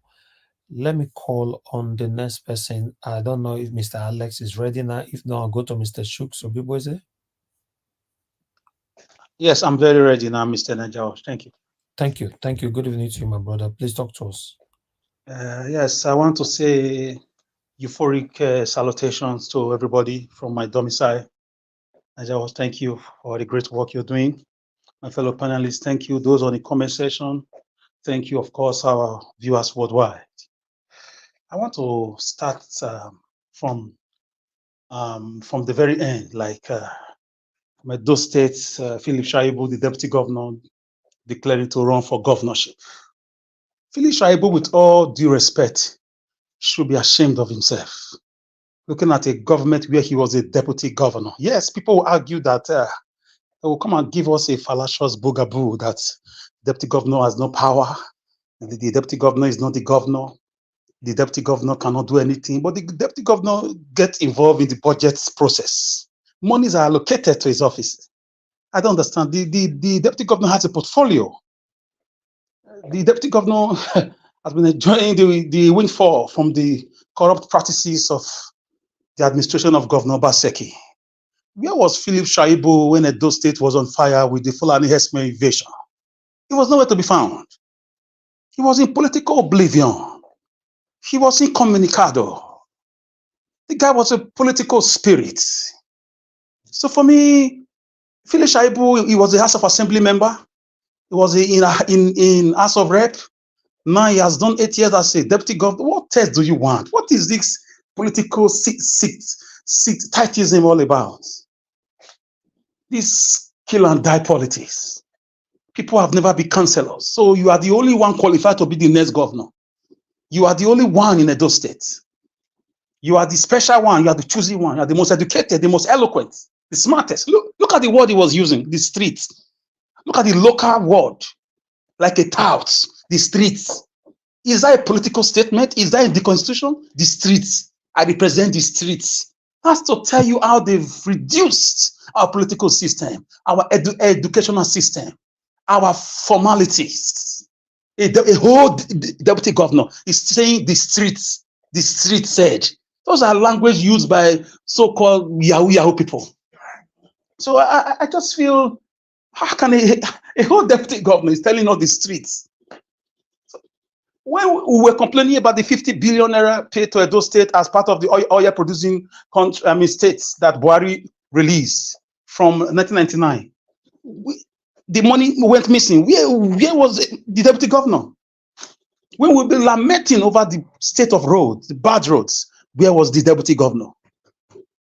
When Fulani herdsmen were offloading people at Ring Road, where was the deputy? If he cannot talk in terms of the constitution, can he not talk as a citizen to condemn the lackadaisical and the lackluster way of quietness by the Obaseki government? Please, according to Madam Rita Shaibu, enter house. You are part of the corrupt system in Edo State. You are part of the political machine of Obaseki. You've been part of it. Allegedly, we know how many police stations you have right now. So let's not go there. Please, Shaibu, take yourself to where you are coming from. Go to your domicile and enjoy your loot. History will judge you. So Nigeria, I want to go elsewhere with what Obasanjo. Obasanjo, for me, you see, Nigeria, when we tell people, when you are in power, 4 years is not forever. 8 years is not forever. 2 years is not forever. Whether you are appointed or elected, you find yourself in office. Do the right thing. Obasanjo was very power drunk in his time. He was parading himself like a mini god, a dictator. He was asking for a third term in office. Obasanjo had all the opportunity to change Nigeria. Yes, he brought us GSM, right? You argue. He brought us what? Political stability, transition. Yes, but George Weah just did it. So it will not end with him. Now he cannot talk. He does not have the political moral standing to even advise the government now. He can't. What can he say? Was he not part of the rigging system that brought Musa Yar'Adua to government? Even Musa Yar'Adua admitted it, that the election that brought him to power was flawed with what? Corruption. And they set up a committee for election reform in the country, and it was squashed. Obasanjo he should hide himself in shame. We respect him as an elder statesman. Recently, he's acting like a political born again. In politics, there is no born again. It's all about interest. So for me, he would have been an elder statesman. He has power in the region of Africa. We know his power. So when it comes to the ECOMOC and the African Union or even the international community. But right now, these are domestic politics. What did he do to create a better country? This $11 billion created or produced by our government under his own wash for electricity forever. Where is that money? Atiku said, ask Obasanjo. Obasanjo said, ask Atiku. The political blame game. So Obasanjo now has now realized at almost 100 years old that nothing lasts forever. This should serve as a warning to governors, to rep members, to senators, to ambassadors, to ministers, even the wicked, the power-drunk, political mandibular walkabouts, the garrulous fellow Mr. Wike. I used to be a supporter. I want to say my sincere apologia or my apologies to those who look up to me, to my fans and followers. I take back my support for Mr. Wike. I was bamboozled. You apologize to me, especially. Exactly. I'm practically overgasted and flabbergasted at the political dictator Wike has transformed himself to become a political monster. The guy is playing God. You should not forget what happened to Herod, who called himself God, and worms hate him immediately. Nebuchadnezzar was humbled. Where is Abacha today? Where is Yar'Adua today? You should be careful. He's just an ordinary minister. God is the one that makes kings and nobles. So for me, Wike should be rejected with every facet of humanity. He should be seen as an opportunist, election rigger, another political criminal that should be subjected to investigations and thorough investigation and sentenced to prison if found guilty. Because the guy It's becoming too loud. It's becoming shameless. It's becoming, it's becoming unbecoming of him. So wicked just now should be checked. And let me tell you, Tinubu do not have friends forever. Tinubu can wake up tomorrow with his style of way of life. A man that has no certificate, a man that has been accused of drug dealings with evidence. Such people don't keep friends forever. Tomorrow you could wake up and you hear that the FCT minister has been changed. Where are you going to hide your face? Even Tinubu is seeking for legitimacy, and you are compounding. You are making this more difficult for him, Mr. Wike. Wike, now I see that you can never trust politicians. Everything you were doing for Rivers people was for your selfish interests. I once again apologize to everybody. I really oppose vehemently, with my pedagogical repartee, that's my argument. In support of Wike, I really regret it. I look back with a political flashback, a political nostalgia, and I say, was this man I was defending? I say, I'm really sorry for that, because Wike has shown over time that he's just a very, very, very, very corrupt man. He lacked political conscience. So all the fight he was fighting was for himself. I thought he loved his people. I thought he loved democracy. I thought he was a barrister. We learn every day. I thought he was a human being. He's not a human being. He did not read any book. So so as time goes on, the wind will start separating the wheat from the chaff. So we know who is who now. As for Wike, if you stop pointing hands to people when it comes to the holy place of God, you should give to Caesar what belongs to Caesar, and to God what belongs to God. As for Mr. Peter Obi, I thank him for standing firm, transforming himself as an opposition party, and I want him to borrow a leave at what happened to George Weah. George Weah contested election before he now won and lost again now. So I don't know what's going to happen with the way Nigeria is going. Nigeria has been kidnapped. We don't have a country, which what that man said, is it the lawyer of Nnamdi Kanu, that if you don't want the Igbos, instead of demolishing their houses, conduct a simple referendum. Exactly. Conduct it. Catalonia is still asking to leave from Spain up to tomorrow. Scotland is still, they are still fighting over their so-called United Kingdom status. So let the Biafrans go. If you don't want them, allow them to go. It's not by force to stay in a marriage. It's not by force to stay in a business. It's not by force to stay in a conflagration, a convocation that is not working. It's not by force. So let the Igbos go. If you don't want them, stop demolition. When I said this thing was the target at the Igbos, a lot of psychophants came up to argue that it was a general thing. Igbo are not the only ones there. It was just about the Igbos. It was the ethnic targeting because of the election result in Lagos. When Peter Obi beat them in Lagos, beat them in Abuja. And why are they demolishing only in Abuja and Lagos right now? Of course, they'll proceed to some state later, but now they are using Lagos and Abuja because Obi beat them in Lagos, Obi beat them in Abuja, and they are targeting houses dominated by Igbos. A few other tribes may be there. It's political strategy. So the Igbos come together in one voice. Talk to your Uzodi man, the political traitors or the tribal traitors, the saboteurs, Okorounsa or Okorochas of this world, to stop playing this double-decker ethnic politics. Putting one leg there, putting one leg there. The problem with my dear brothers of the Igbo enclave, if they can come together, hook, line, and sinker, from top to bottom, Biafra will definitely be achieved. Even right now, the way the country is, everybody is yearning for a separation. By force, all of us are not seeing that Biafra is really needed. Even if we are not part of it, or we have to, meet criteria to become resident or apply for citizenship in Biafra land, no problem. If the country is okay, why not?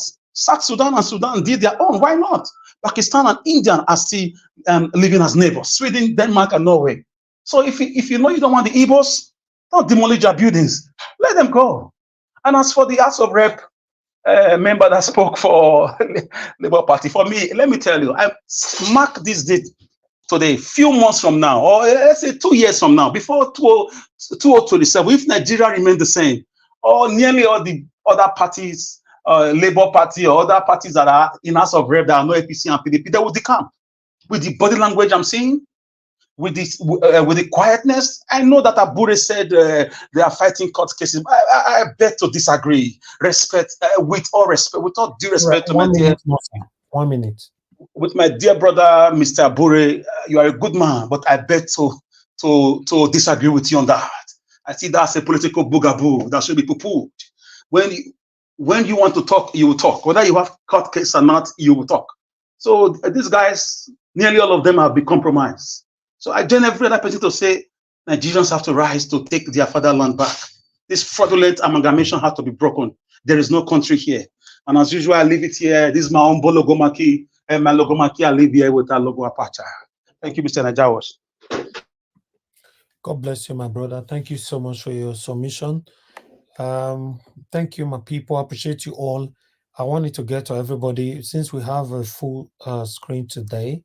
So let me move on to the next person. And a couple of you were calling in as well. Please hold on. At least let me take a minimum of 5 or 6 from the panel. Then I'll come to call us again. Thank you. Thank you. Press on the like button, my people. Currently, we have 230 likes. You know, if we can take that to 300, that would be nice. Obviously, we have some people here who is watching us that have not hit on that like button. Please, if you can do us a favor by pressing on the like button, that would be nice.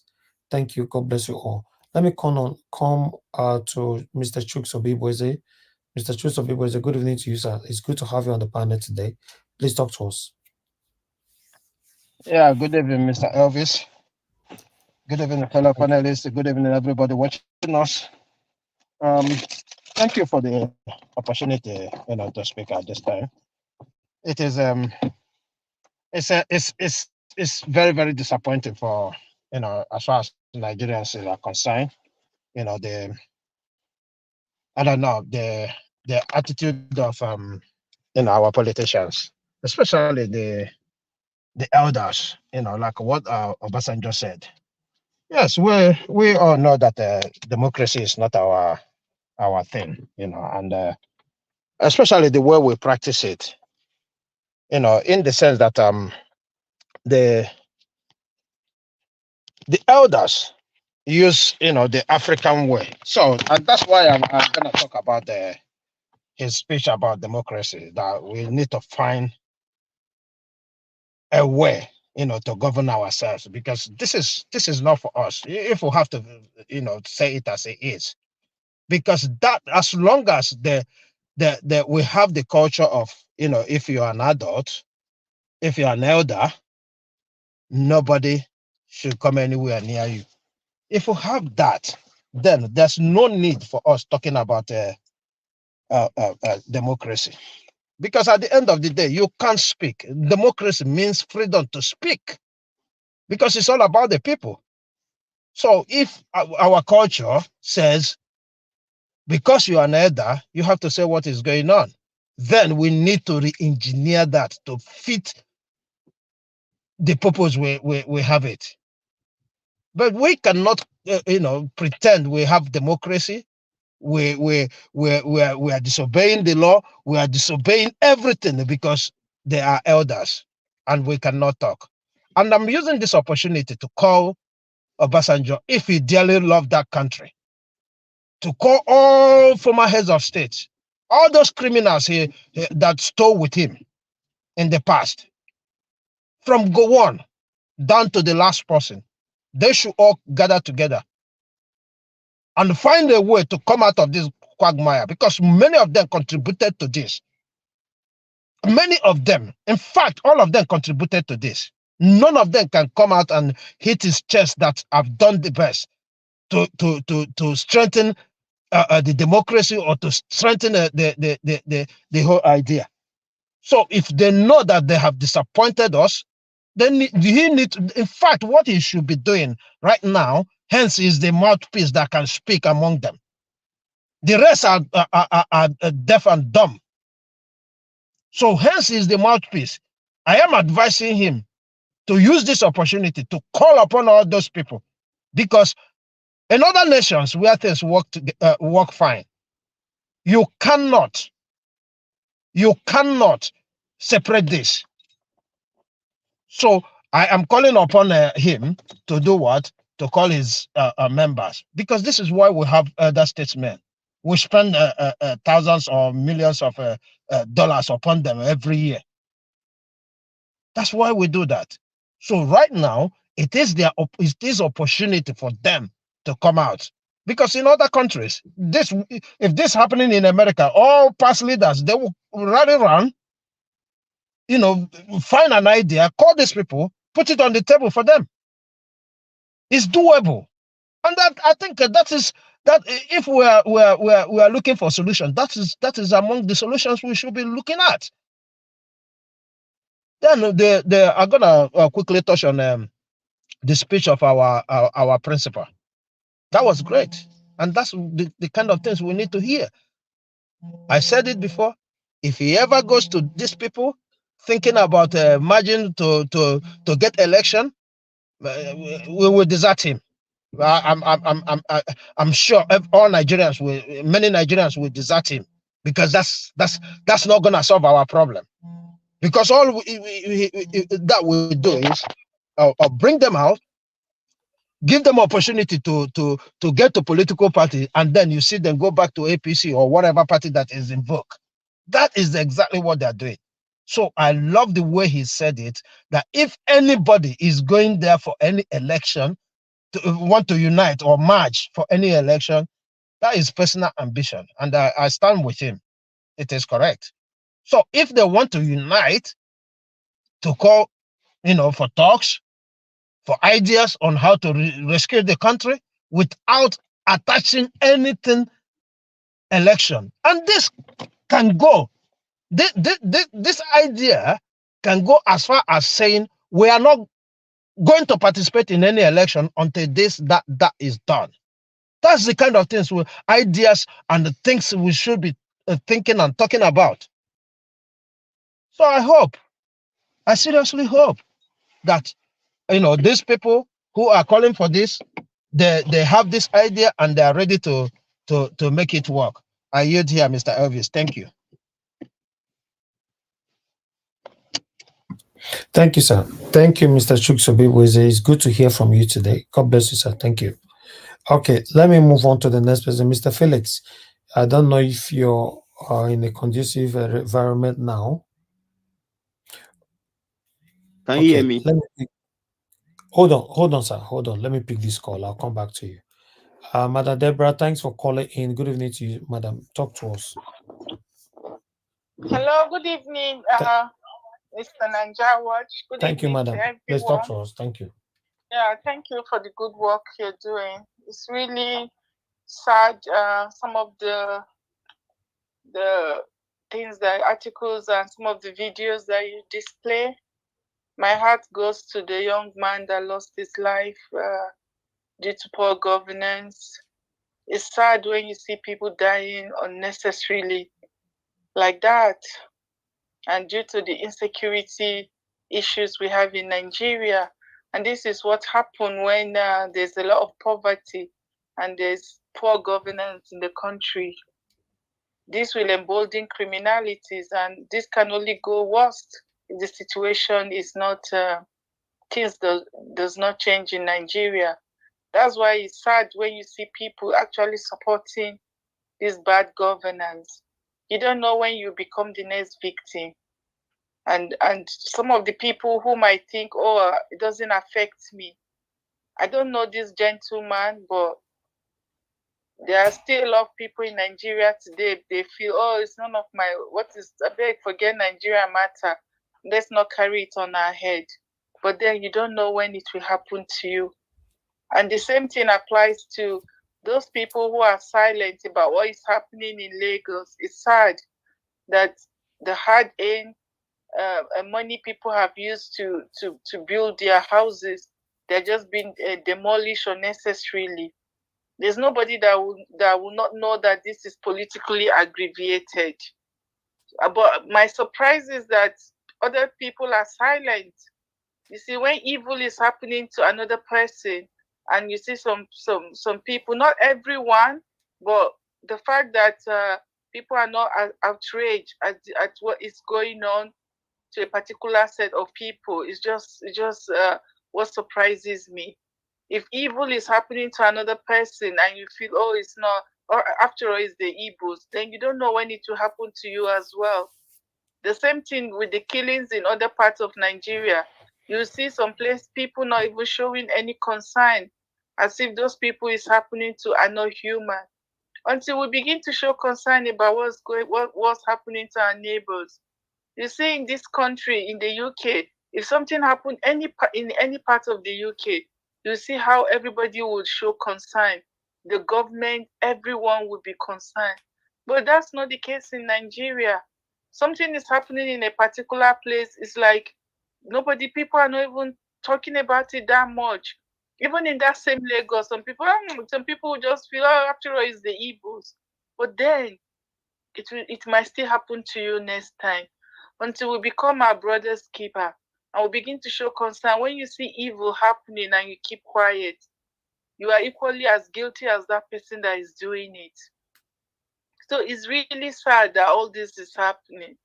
And this is as a result of bad governance. People might accept it or leave it. But the truth is that we don't have government. And until the government change, nobody knows who the next victim will be. Thank you very much for the good work. Thank you. Thank you, madam. God bless you. Thank you so much. Thank you. Okay, callers, please hold on. Let me come back to Mr. Felix. Mr. Felix, please talk to us. Thank you very much. Good evening to you. Hello, brother. I greet you. I salute everybody in the panel, in the comment section. Thank you, guys. As now keep the platform going. I'm very sorry I was unable to present myself for some time now. Then, where am I going to start from? Let me start from Wike. Everybody knows that Wike is a stubborn type, sorry to say, somehow arrogant. Just like the new supermarket he opened in Port Harcourt. The land he built that supermarket, how did he get the land? He said that some people are going to buy some of the land at the back of the place. Let the next thing destroy everybody over there. The next thing he erected a shopping mall. That is the third or the fourth of the supermarket in Port Harcourt. Someone who is a land grabber, because I call him a land grabber. Person way if he grab another person land, what he know if he do? All these our bishop, the GO, and so ever. What did he go do for that church? He go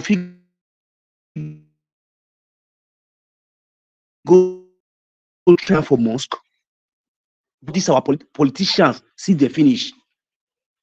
Anything we talk for pulpit for there, I not blame Wike. Now all those that the GO and mommy GOs, we give them the opportunity to come, when they interfere for their matter, they go come their church, pay tithes, pay offering, bring tithe. The money will be say is supposed to repair local government, repair constituency. You can use and pay tithe. You accept and say, our post don't fat. Go see, take do one or two, take buy private jet. The same man will take money, can't pay tithe for your church. Whether you go do bad thing, take see the money, can't pay tithe, you collect them. You know how come, which work is the work? What is the annual salary, the monthly salary? You know, ask him before you collect the 10% of the tithe. Person can't pay tithe to you. He can't give you 100 million naira as tithe. You know, come answer which type of work, which type of business you they do. Where be say 10% of your salary can't be 100 million naira. You know, ask. After like 3 months, come back, come insult all of now for the church. Will I call complain? Me, I go support with anything we talk for they right because now they give her that opportunity to talk them. Then, as for Nigeria, the way everything is going, whether Nigeria should come out for demonstration or for revolution or for anything, the first thing they have to target is INEC before any election in Nigeria. INEC need to be reformed or cancelled, and they need to set another body who will be in charge of any conduction of election in Nigeria. Why? Because if INEC upload their every polling unit result in real time, you don't have anything to say there is no need for Federal Collation Center, because everything will be counting over there as polling unit A, they upload the result, they adjoin itself automatically. That is what we need to get right, not even thinking of any election. That is what we need to get right, where we need to focus on. Then let me go to Philip Shaibu. If Philip Shaibu emerge as a flag bearer of PDP, it's more or less that Obaseki just want to use it to punish the PDP in Edo State. Why? Because it's a dead on arrival. In no girl, they want to do that ringing. It's impossible. Or APC Kogo carry my beloved brother come out, let me say so. Pastor Sage is a Yamu as a flag bearer. It's a dead on arrival. My beloved brother, Pastor Sage is a Yamu. Please, don't even think of contesting again, because it's already a dead on arrival. The only place I have to send message to is Labour Party in Edo State and other political party in Edo State. They should screen any of their flag bearer very well, because what we are going to do there is Operation Show Your Report Card. No matter how they want to do. Pastor Osagi is a Yamu 0, Filishaibu 0. Now the money where they don't fair thief, now some carcass or some kaba one made the yokon squander for nothing sake. That's all. Thank you, my people. Let's keep on pushing. Let's talk less and put more effort, just like the way my beloved brother, Mr. Elvis, have been doing it, because that is all he can do by providing his platform for us to speak our mind. It's not that easy. I know a lot he has passed through just because of dedicating his platform for a better Nigeria. Even though he have not tell me anything, I know a lot, because I've been with this bad system before. I've worked with them, I've eaten and died with them. I know the way they operate. Can't you see? Sometimes we are in the platform, they keep on attacking, cyber attack everywhere. If not that God that is with him, with all the experience and all the gadget he's using, maybe we'll forcon this platform, we'll forcon YouTube one day. We don't even see this platform. Say we want to enter, we don't even see it again. You'll see, I say they don't delete and come up. Nigeria world, they don't delete and come up for YouTube. Thank God, my brother. I have nothing to say to you personally, that to thank you. Keep on thanking you. Beloved Nigerians, we're meaningful Nigeria out there. Keep on supporting Nigeria World's platform by sharing, liking, super chatting, because it deserves more than that. It deserves it. They say respect is reciprocal. There is another they say ibini no yeve ari. Callers are being given to those who knows his respect and his value. Thank you, my brother. Thank you for not giving up for this cause of a better Nigeria. God bless you, sir. Thank you, Mr. Felix. It's good to have you back again. Thank you for all you do. Thanks for your kind words. All right, my people, please press on the like button. We can see Black Panther is on the comment section. Okay, somebody just left. I don't know if somebody left or if it's a mistake, but you can try to come in. Let me go to the next person, Mr. Oduwa. Thank you very much, sir. Good evening to you. It's good to have you here. After Mr. Oduwa, we'll come to INCBD. Mr. Oduwa, please talk to us, sir, if you are there. Good evening, Mr. Najawash. Thank you, sir. Good evening, all the panelists, the commenters, the listeners, and the viewers. Are we hearing me? Hello? Yes, sir. We can hear you. We can hear you. Okay. I thought if they have still started blocking it. Well, for me, you know, I will start from Obasanjo speech, Peter Obi. Although I did not really watch it, but with comment, I understand. If he said, you know, the other day I said it should be better we return back to our monarchy government, because they are so-called government now that they bring for us, which they are ruling us as monarchy, because it will be better we just know that we are living on our own monarchy. This is who we be, this is who we are, and this is who we recognize. Then another person come in the name of white man have come to bring what they call civilization, which is destroying our land and our life. Hello? Yes, continue. So because white man have come to bring with their own pattern, and we just anything we borrow and we believe that we know it more than the rightful owner. No, because for them claiming God over us, because now they organize themselves, put them as judge, as lawyer, as this. The people's not supposed to, who's supposed to sit on the bench, and not the one standing on the pulpit telling people what to do. So it's better we remain on this our land, and we will know where we can step in and know where we cannot step in, which the law has been there before our great-great-grandfather were born. And everybody respect their own positions. Then this one, and people just came and said, it is my turn, it is not our turn. And when they come in, they still do it in monarchy system. When Buhari came, he left the Nigerians and he began to employ his Fulani from any other country and bring them to Nigeria and say, come and destroy the land. Now we want to take over the land. It belongs to us. So now after that one, you see a brother has come in, which is a Milocon, because now nobody, this one is not putting Nigeria resources into his pocket. He buy Yasht, his wife office, and there is nothing like such office.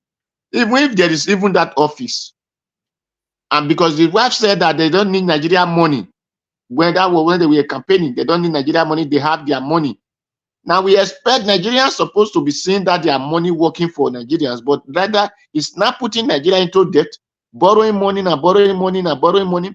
The other day I said Nigerians should not expect anything from Tinubu, because they did not choose him. So if we only suffer them, the few one who could not have their brain to think, that we are clapping hand and we are thinking is because their tribe or their whatsoever, the Agberu we open for them so that they can be collecting tickets and others. I thank God that all of us are not the ones suffering it. I said that it is only the judge and the executive, the legislators. It is only them that is going to enjoy these things, and few of their criminal gang who are not in that group, but still they will still put them like Wike, Festus Keyamu, which are still their criminal gang that they are putting in the positions. So those are only the things that they are going to, because they are the one who put themselves in there. Nigeria did not choose them, so it's not. They are not Nigeria presidents. They are the judge and the ANEC president. So Nigeria will keep on suffering and suffering until his time go out. The only thing that he is telling Nigeria to do now is wake up from your sleep, because now I heard that the legislators are going with 300 million. That is, if they divide 1 million to a person, that is 300 people for one person. And if they are 36, you will times it times 36. So Then the other one is going with 200 million. It is the duty of Nigeria to go and block those people not to have house to enter. But the one that we go there now, we now go for chinchin money, to go for cigar money, instead of them to drive those people out of their house and say this money belongs to us and you cannot make use of it in this house. But they will go and be saying, Baba care, Mama care, then those one will now laugh at them and say, yes, I know. It's just like what one Russia president said that time. Suffer the fowl, remove all the feather, put it when he was going to meeting, and put it on, remove all the feather and take corn along with the fowl. When he gets to the meeting, he put the fowl down and give him corn. But the fowl that we are suffering, instead of him to just reject the corn, we are happy eating the corn because they have said something to survive at all. So that is what Nigeria put themselves into. And that is why me, I'm praying now that Tinubu should keep on adding more to it, add more to it so that they can wake up. Because like one video there who said he know Tinubu. So by the time he could no longer see water to drink, he could not see anything, then he will no longer know Tinubu. He will not be the one to fight against Tinubu. So that is my prayer for such people. Because he said it is Tinubu time, just like what our brother in Bayelsa said. It was Tinubu time. But I believe now he started crying. So that our brother in Lagos now, that one will still cry when he gets to his turn. Because he haven't get to his time. That is why he's still saying no Tinubu, that Tinubu will do the constitution, but not now, the next tenure. So for me, I welcome Obasanjo's statement. It is good for them, everyone, to come together and fight against the constitution. Or if not, let all of us go on our own different way. The way we are. Me, I believe on monarchy. That is what I believe on. My father is not the Oba, my father is not the chief, but I believe on monarchy because that is whom we are. So for those who believe in Roman God, they can still follow the Roman way of life. For those who believe Arabian God, follow the Arabian way of life. So for me, I believe on our own. That is who we are. Africa. Before the Arabia and the Roman God came to Africa, we were existing and we have law. If person thief pot of soup, we call him thief.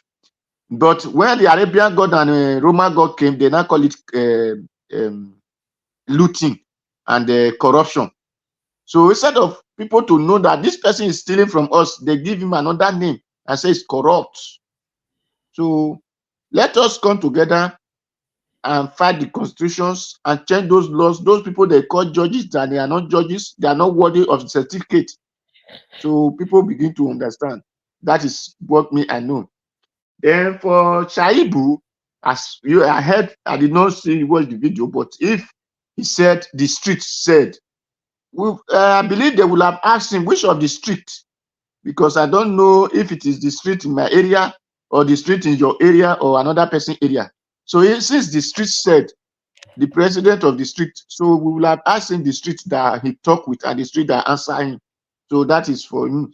For me, whoever want to contest, let him contest. But who we will vote for must be from Esan, because Edo is not for one side. Edo is for all Edos. So if I eat, you eat, the other one eat. Let us know who will work in the land. Oshomole have come from the north. Obaseki have come from the south. So let us see from the center and know who will be the best for us. That is for me. That is what I can say. Thank you. God bless everyone. Thank you, sir. Thank you, Mr. Oduwa. Thanks for your submission. God bless you, sir. Thank you. Okay, guys. I'll ask for you to give me some likes again, please. Okay, Mr. SCBD, talk to us. Good evening to you, and thanks for your patience. After Mr. SCBD, we'll come to Oga CM. Okay, Mr. SCBD, it looks like you're not there. Okay, let us come back to you, Mr. SCBD. Oga CM, we are quick to come to you this time. Good evening to you, sir. It's good to have you on the panel. Good evening, Niger Watch. Please, all protocols duly observed. Once again, I welcome everybody. Actually, what brought me why I'm particularly looking forward to saying something was because of this banker that was kidnapped at Suleja. So the very young man, probably in his prime, with his future ahead of him, was kidnapped. But the sad news about it, or the surprising thing, is that according to, I think he's the brother or the in-law to a senator, something like that, and then Yes. they involved the senator to make a contribution. He insisted on bringing 3 million, while the employer, the what is it, Zenith Bank. Zenith Bank, to bring the balance. You see, it is not that. It is not that. Even if the Zenith Bank decide to foot the bill, everything, that is not the aspect I'm looking at. You see, the senator is ashamed to even say it at the floor of the Senate. You know, they'll be, you know, he will be nursing the feeling privately. Oh, my own person was kidnapped. How am I gonna? It's a failure on them. That is a proper failure. So he's ashamed to even say it. Maybe if they feel that he brings the whole money, not that he hasn't got 11 million or 50, they were asking, no, they have it. He has it. The thing is, he may be thinking, what if I pay all the money and it happens that the kidnappers find out how the money was raised? You know, they may set a trap for him again on his own. So it's a shame. I wish it was him they kidnapped and not the chap. Maybe I think it will be a news that the day they said they kidnappers kidnapped a senator. Maybe they will keep it secret, but for how long? So it's terrible. It's a terrible shame, and that is to tell you the state of the nation today. Insecurity. Look. Can you imagine such a person? Just waste the person. Very handsome looking young guy, looks innocent. Now, maybe it's a company rule that if you are kidnapped, if anything happens to you outside after the work premises, you're on your own. But well, I don't know what the corporate responsibility they have towards their workers, but it's a shame. It's really a very painful situation. But I blame the Nigerian government. This is a senator. He won't say it to his colleague, or maybe saying it in a hushed tone, just like whispering it. But he'd be ashamed to even come out to condemn it. He'd be ashamed because blame him, and he knows it. Yet they are collecting what is it? What type of money do they not collect? Every allowance, including newspaper. So it's a terrible shame. But may the soul of that chap rest in peace. If he has a family, you now see that the wife will now be a widow at that age. And looking at his age, he may not have kids of beyond the 10 years, if at all. So it's a terrible shame. And that is the very sad commentary on the state of things in Nigeria. Now, the issue of Philly Shaibu, these people say that man, he's reminding me of Wike. It's like a tout in a different way. He's in the beating chair, say, the language of the street. Is this street where they said rock? Or, street is not a good thing. It's using streets to give address. Then, oh boy, I dey street. Where they hustle for street. That is not a good thing. Say, the language of the street. So in Sabi Street, maybe he's talking about it because he said, or maybe it's a type of where is this one? The one that Obaseki demolishing hotel, Kabaka, maybe in their language. But it's a terrible shame anyway. Forget about I'm smiling. It's a shame. To me, he has ruled himself out of the race. Even then, on equity, though I'm not from Edo State, but based on the balance of equity, Shomole cannot hand over down to Obaseki, from Obaseki maybe to next to Shomole area again. No, it's not. For whatever it is worth, they should look elsewhere. Even at that, it's an indictment on Philip Shuaibu to come out and saying Sabi the language of the street. Somebody is saying why not say that the problem of Edo people? You've been an insider. You know what the problem is. You know how to tackle the ones you could. That is, the somebody might say, okay, but then why didn't you do it? And then you are boasting. The land. People if somebody say, I don't belong to the street, I do not know the language of the street. Do you think the person is at a disadvantage? See, some of these, I think sometimes I don't know when they want to be they make a fool of themselves, or they are always full of themselves. That's why Wike went to the church. That brings me to Wike's issue. He went that man self. Sometimes you can't help but laugh. He was even telling them, When I was governor, everybody, hey, now because I'm minister, no recognition. A whole minister. I'm in PDP. I'm not even in APC. Yet they make me minister. Not ordinary minister, but Abuja, federal capital. I'm an illiterate, you. But it's a one type. Maybe if I say he can write English, maybe write in name, maybe write some letter and check. He talks. How could you have this? Even in the bishop, say if you want to play, sorry, my this thing. Who are this? So he said, if you want to play politics, he said, just be on your lane. Don't go into another person's lane. If you want to play politics, whatever, something like what you see, you take. You will be treated like a politician. Look at the way these people are talking. So he felt that when he comes from Abuja to River, they will put a red carpet for him. They announce on the church the bishop will announce that the person coming now is the this, then announce the name. But one thing Wike should know is that church is somebody's area of authority. Do you understand? When you go to see a dentist, everybody will just keep quiet like this. Not because they want to keep quiet, but because the area they are, the reception or wherever they are, makes it mandatory that they must keep quiet. Either because of the pain they brought with them, because their tooth should be uprooted or something, or the fact that everybody there is not making noise, so you have to keep quiet. And then a dentist in charge, he will tell you, I can walk you out, or I won't attend to you. So what makes Wike think that any church he enters in River State, then the bishop will come on that? By the way, these people say, my analysis sometimes it might be out of the ordinary, but sometimes I laugh over this thing. See what Wike is talking about. It's a shame, and that is again to tell you the state of play in Nigeria. What obtains? Everybody just acting.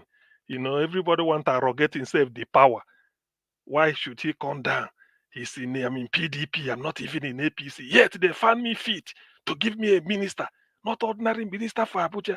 And yet when I come, nobody just talked. Everybody. When I was governor, okay. Well, I don't know what he's trying to say, but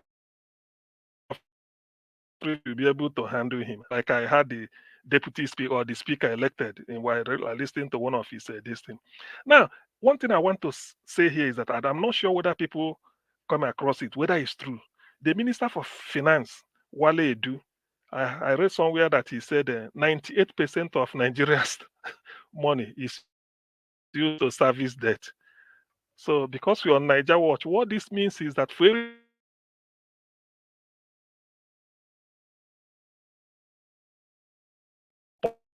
the 98 belongs, oh God, where is my 98? Say for every 100 naira, 98 belongs to people where we borrow money from. Now 2 naira and I'm be only our own. 2 naira and I will go take tackle power, economy, all the other infrastructures, security, do whatever we have to do, and then still act like big man, that type of thing. So because I will be looking out for the news in the next days, the next days to come. If it's still in the news, I know it's true. I don't know because most of these things are social media or internet something. But I know Nigeria has gone bankrupt. If Nigeria is a company, a limited liability, is it limited? Whatever company, if Nigeria is a company, tax-paying company, the internal affairs, what is it called? Internal Revenue Service will invite Nigeria to file for liquidation. That's it, to liquidate a company means, people study the economics. You have to liquidate that. You just declare bankrupt, that you are inability to meet up with your obligations, whether it's to pay salary or pay tax or corporate responsibility. So Nigeria has gone bankrupt. That is just the meaning. Any company, just like any company, we just say you go into, is it this liquidation or go into receivership? All those commercial jargons. So Nigeria, that is the state of Nigeria now. Inability of Nigeria. Nigeria cannot keep any obligation, any agreement.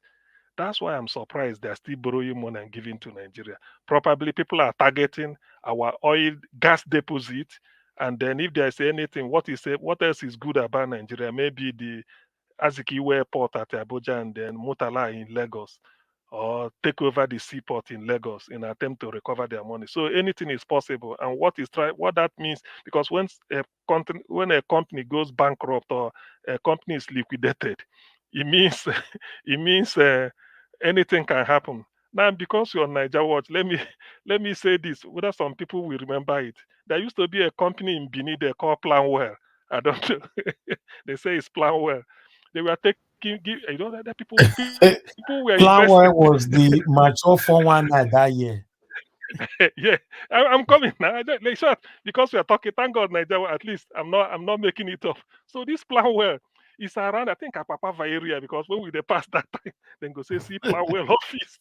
Apapava, Ikpoba Hill, all those areas, somewhere there, because Ekeneduchukwu has what is it called, a Benin office somewhere around either all this Uselu area of Benin. So when you enter Ekeneduchukwu from Lagos, it goes to Benin to report that they've done Lagos to Benin, no problem. Then Fune Enugu, that they are coming.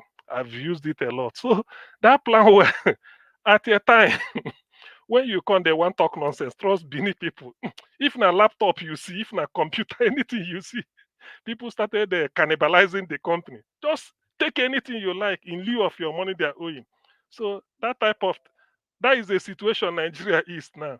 Then another example I should cite is there's one they call a Resource Managers Nigeria Limited, somewhere in Calabar. They call them Omana Omana.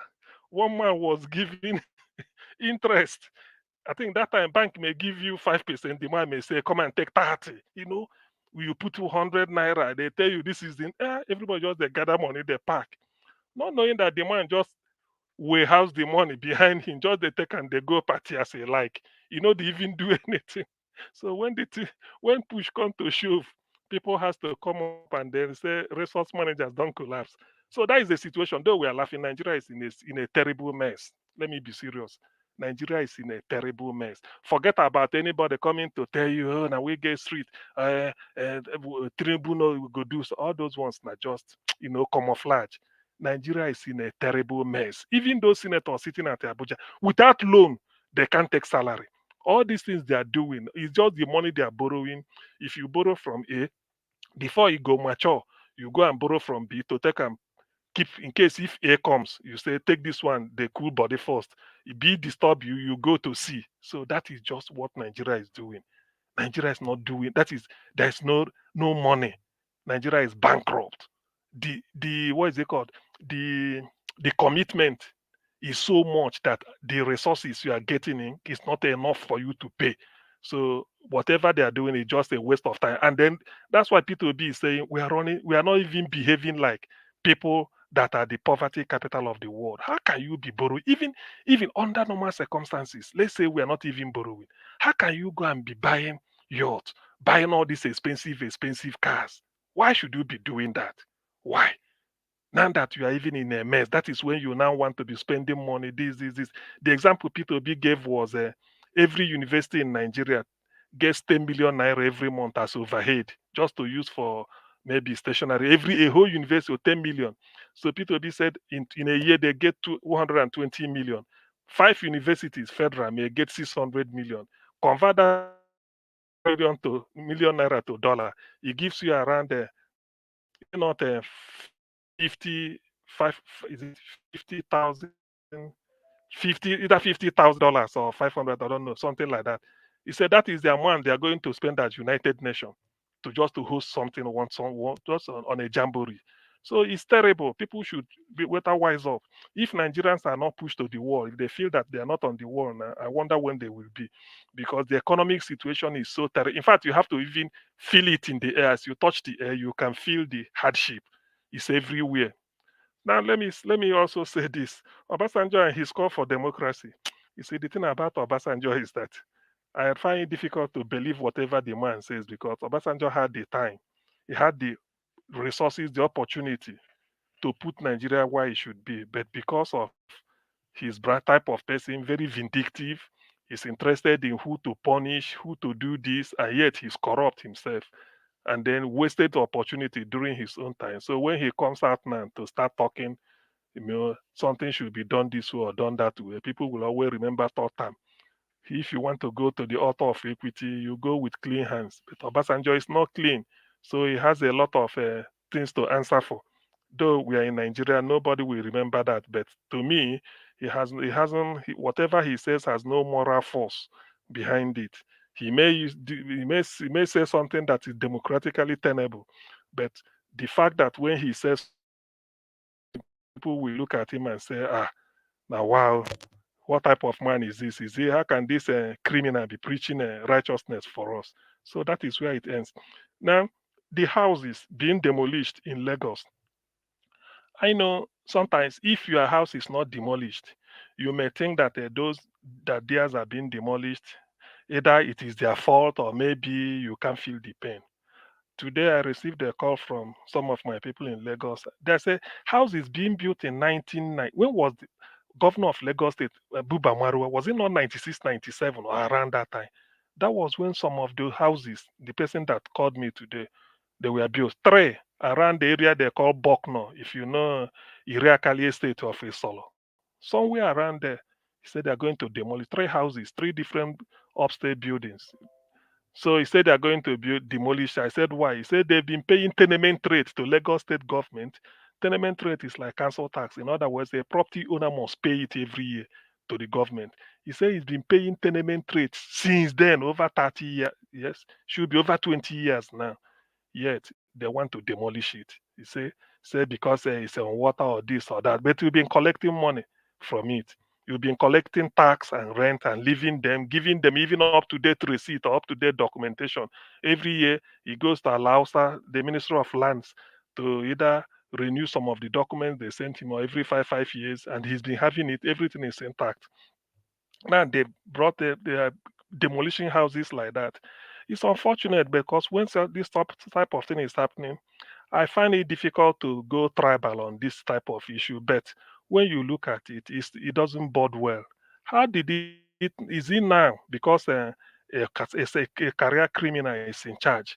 That is when they are remembering all these things. A house that you don't grow by, you don't your your candle cannot shine. I mean, shine brighter when you put out the another person's own.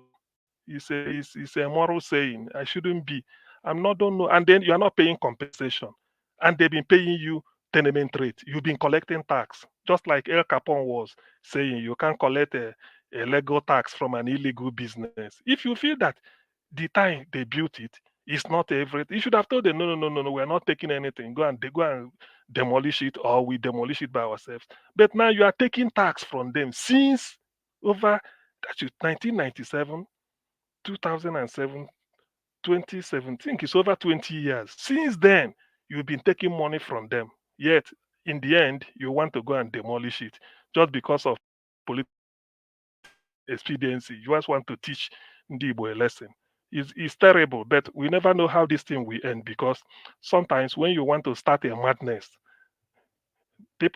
some people like to say they want to start madness, but they forgot that madness is a lifetime project. You you may not know. They think that this thing there it will backfire and it will fail. That is my promise because the way people are following it, nobody knows how it's gonna end. About 650 houses in Lagos. How? All of them cannot be legal structures. Definitely not all of them. Particularly if somebody can show evidence that I registered it and I'm paying, and it's in government that allows that. Look at how it's registered there. Suddenly you now want to demolish it. For what? Where does that happen? Are you not gonna pay compensation? 2 minutes more, sir. You won't do, thank you. They won't do that. All they are doing is just to teach some people a lesson. Well, it's a shame. But be that as it may, I think a lot of people are taking note. Whether they have to do something about it, it's not for me to decide or to say. But as far as I know, it's very, very vindictive on the part of Lagos State government. It shouldn't be. There is no need for that. You don't take out your anger on anybody. If indeed democracy is a choice, whatever democratic choice anybody makes should remain with the person. In the end, even if somebody did not vote for you, you've won. who was saying that Obama said, and the day he was, he's that 2008, November 2008, the day he was declared after the election. He said there are people in America that he didn't earn their trust because they didn't vote for him. He said, but I'm your president. I will work to earn your trust. That is the way it works. People cannot vote for you. If you score 100% vote or 99, that is rigging. In a democracy, it shouldn't be. Particularly in a place like you have that is mini Nigeria, highly diverse. People have different interests. They vote for different distance. But in this case, everybody wants us to go the one-way traffic, which shouldn't be. So taking it out on genuine, innocent people who are earning their legitimate living because they built a house there, it shouldn't be. Otherwise, the people of United Kingdom targeting houses owned by people that are not British and be demolishing them, despite the fact that you procured it through the legitimate means. So it's a shame. I think in the days and weeks ahead, we still continue to talk on this because it's not going to end. The demolition is just starting, like I had, and they will continue it maybe into the new year, whenever they like. One area of Lagos and the target area that are heavily populated with non-indigens.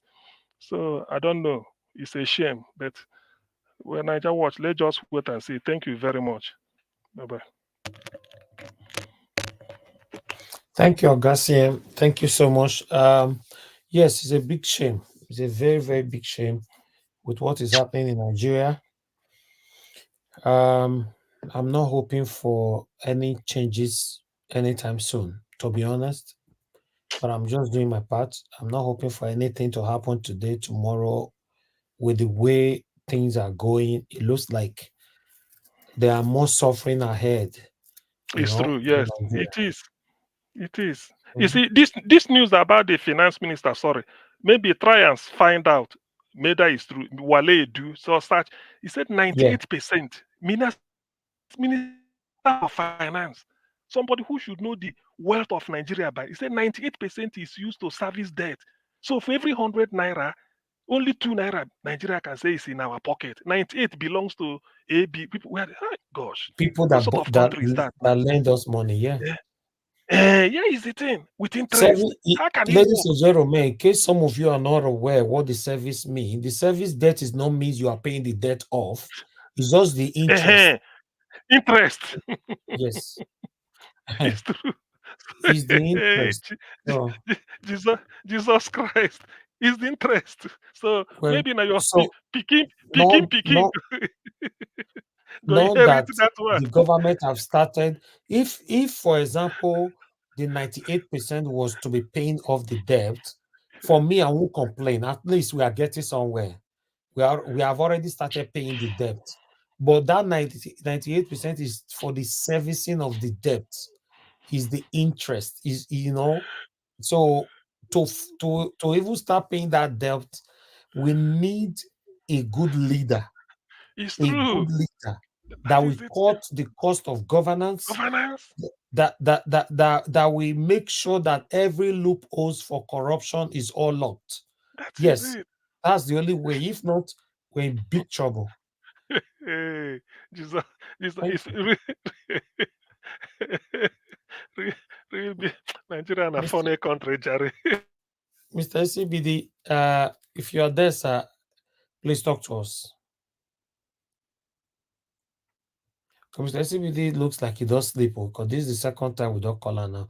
Okay, let's move on to Madam Busy Brains.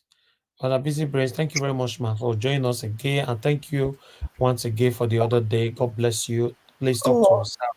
Hope you're better. Elvis, just we thank God. I'm just as you can hear, my voice is still it's not good. But I wanted to join yesterday, but I didn't have the energy. And today I was like, I need to come and keep watch as well. I've got so much to say. I observe all protocol. Good evening, everyone. Good evening. I greet everyone. Thank you for this opportunity. I will start my submission by saying the civil war that happened in Nigeria in the 60s happened purposely. It was not a war that needed to happen, but it happened intentionally, purposely, for a time such as this. It happened so that it would paralyze Nigerians from acting or doing anything in the future. What that civil war did was to put fear in the bone marrow of those who lived it, those who experienced it, those who heard it, and those who inherited it. And right now, nobody is willing to take up and go out because they've been paralyzed by history. Fear has been used to capture a nation. That is why these people can continue treating Nigeria the way they are treating Nigeria right now.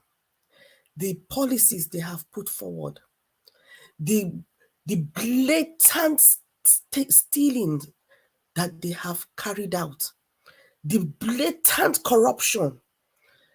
Is it by mistake that you think that information is coming out with us? Coming out to us? It is coming out. We are hearing all these things that grieves the soul. But what are we doing? Nothing. Sitting down while our inheritance, our future destiny is being squandered. Each and every Nigerian, including the thief Nubu at the helm of affairs, is a thief, is a slave. We are all slaves right now. Every Nigerian is a slave. We are all in bondage. And the only way we can get out of bondage is to rise up. There is definitely going to be a price, but I bet you the winner is not going to be the enemy. You see, I'll start with Plateau State. The blatant stealing that the courts did to aid APC, to snatch the people's mandate, to steal people's hope, and give it back to the demonic cult that is APC. Can you see how much they blatantly paid to those appeal court judges who are sitting in the governorship tribunals or in the appeal courts? Sorry. That is no mean feat. There is a reason why they had to go all the way out to pay that kind of money. The soul of a nation, I don't know if people understand. People need to go and read. You see, they've stopped social studies in school. People need to go and read the history, how Nigeria is. That people will come here and be saying that people are northerners. People from the middle belt are northerners. I stand here and I strongly kick against it. The reason why they have to go all the way out, if they can conquer Plateau and unveil their Islamic agenda, they will conquer the rest of the world, the country. That strip, that middle belt strip, hinders their plans. That is why you can see the blatant way they have ruthlessly imposed their people in place. The challenges that the people in those areas are living with, nobody can come and talk. Nobody knows. Then some blatant ignoramus will just come and spew nonsense and say the North, including people that are being treated with so much disdain and disrespect. They are trying to enslave a people with their own identity, culture, way of life, and religion, separate from that of the cultist.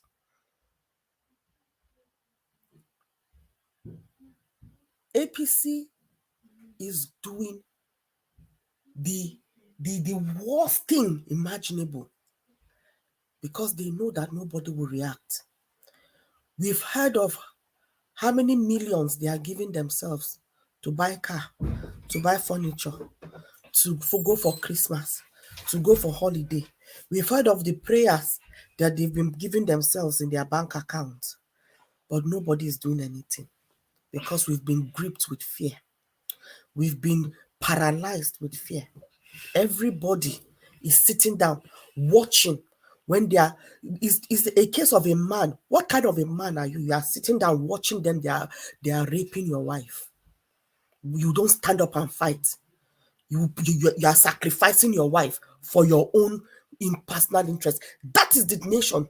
That is Nigeria. We are watching the nation being raped, and nobody is outraged enough to say, I'm going to defend her. Untie yourselves from that bondage of fear. That they are unsettling everywhere, brandishing everywhere with insecurity, causing people to be kidnapped left, right, and center, buying people anyhow. This man that you brought here, okay, Elvis, the banker that buy to death after being kidnapped. Imagine that a life has been cut short. He is just one of many. This one has come to limelight, but he is just one of many.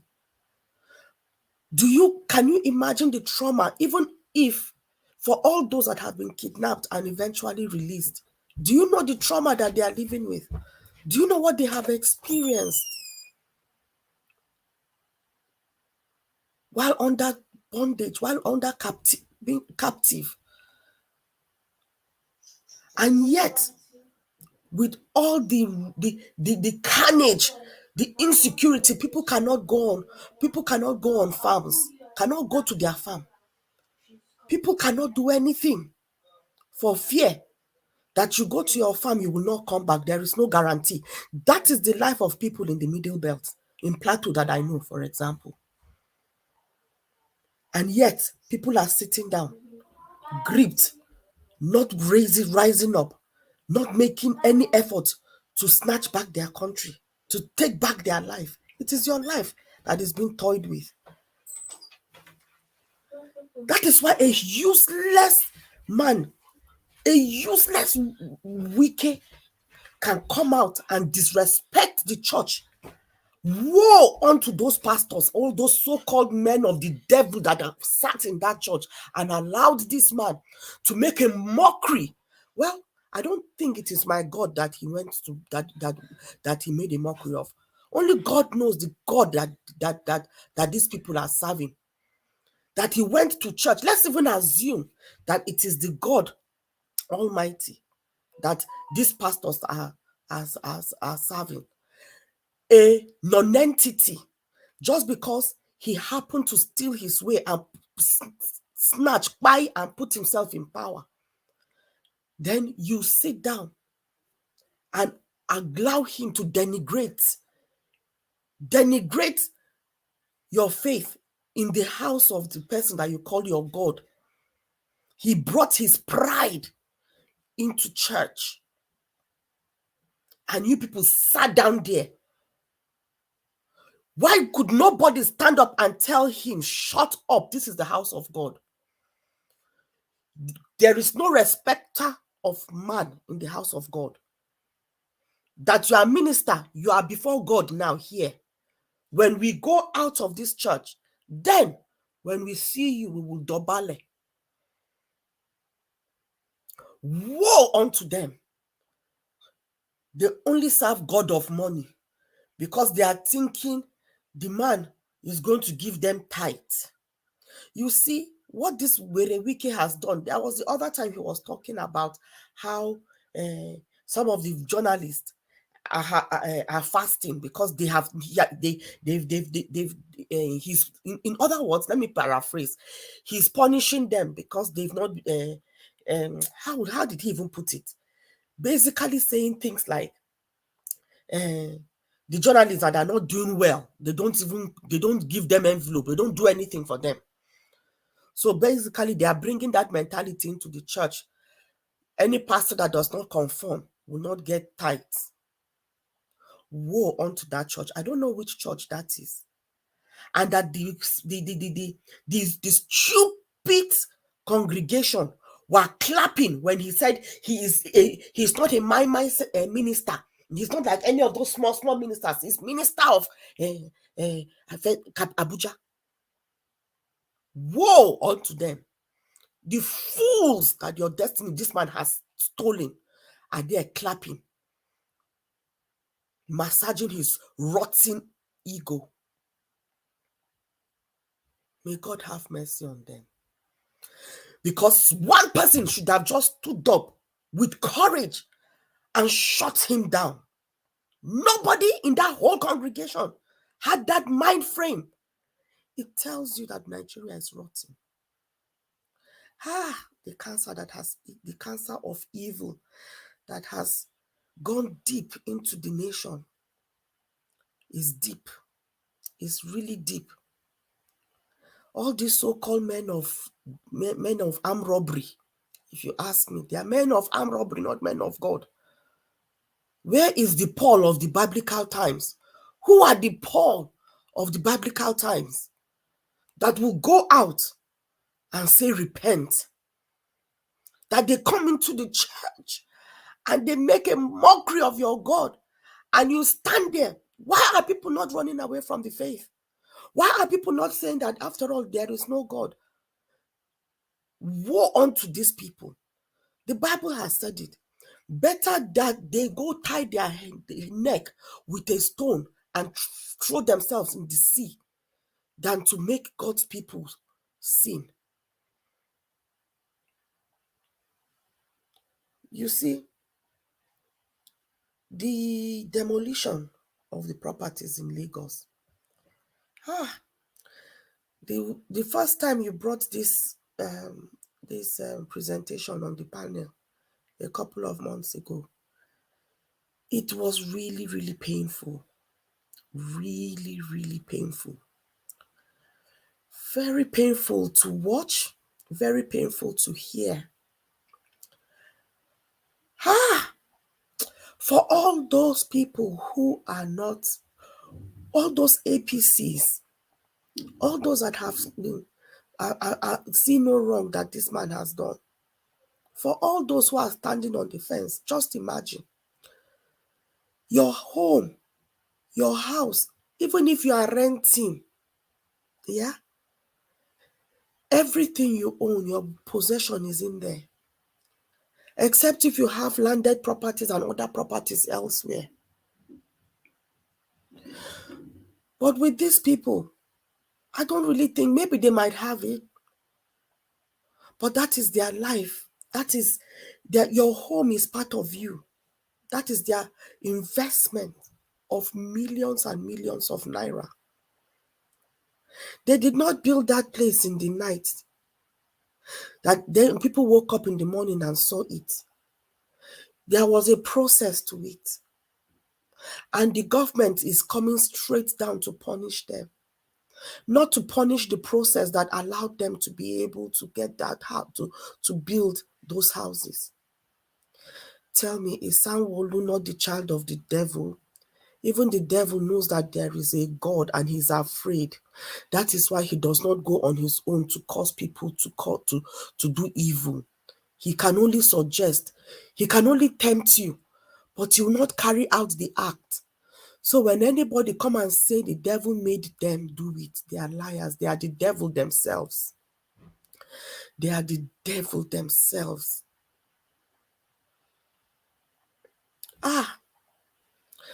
Let me just respond to Guy. I get what you are saying. You said you would not beat on the church and churchgoers, beat on the hunger, suffering, and hardship. You see, then if we cannot stand for anything, no matter how hungry you are, the reason why you are hungry is because you left integrity in the back door. The reason why people are hungry and suffering is because they did not do what they needed to do. They did not stand up in the first place. And it will only get worse, like Oga CM and Mr. Niger Watch said. It will only get worse. These people are not here to give you life. They are not here to make you prosper. They're not here to make you succeed. That you are quiet, you don't say anything to show your grievance is in itself admission, agreement to the way that they are treating you. We are living in a spiritual world. This world is very spiritual. Nobody can treat you anyhow without your permission. Not even the devil have access to you if you do not give him permission. By not saying anything, by not doing anything, by not showing your disdain, by not rejection of their utterances, of their actions, it shows you are complicit, hunger or no hunger. Because nobody stands for anything. That is why Nigeria is falling. We are all falling for everything, no matter how small. Obasanjo comes and talks to us about system of government.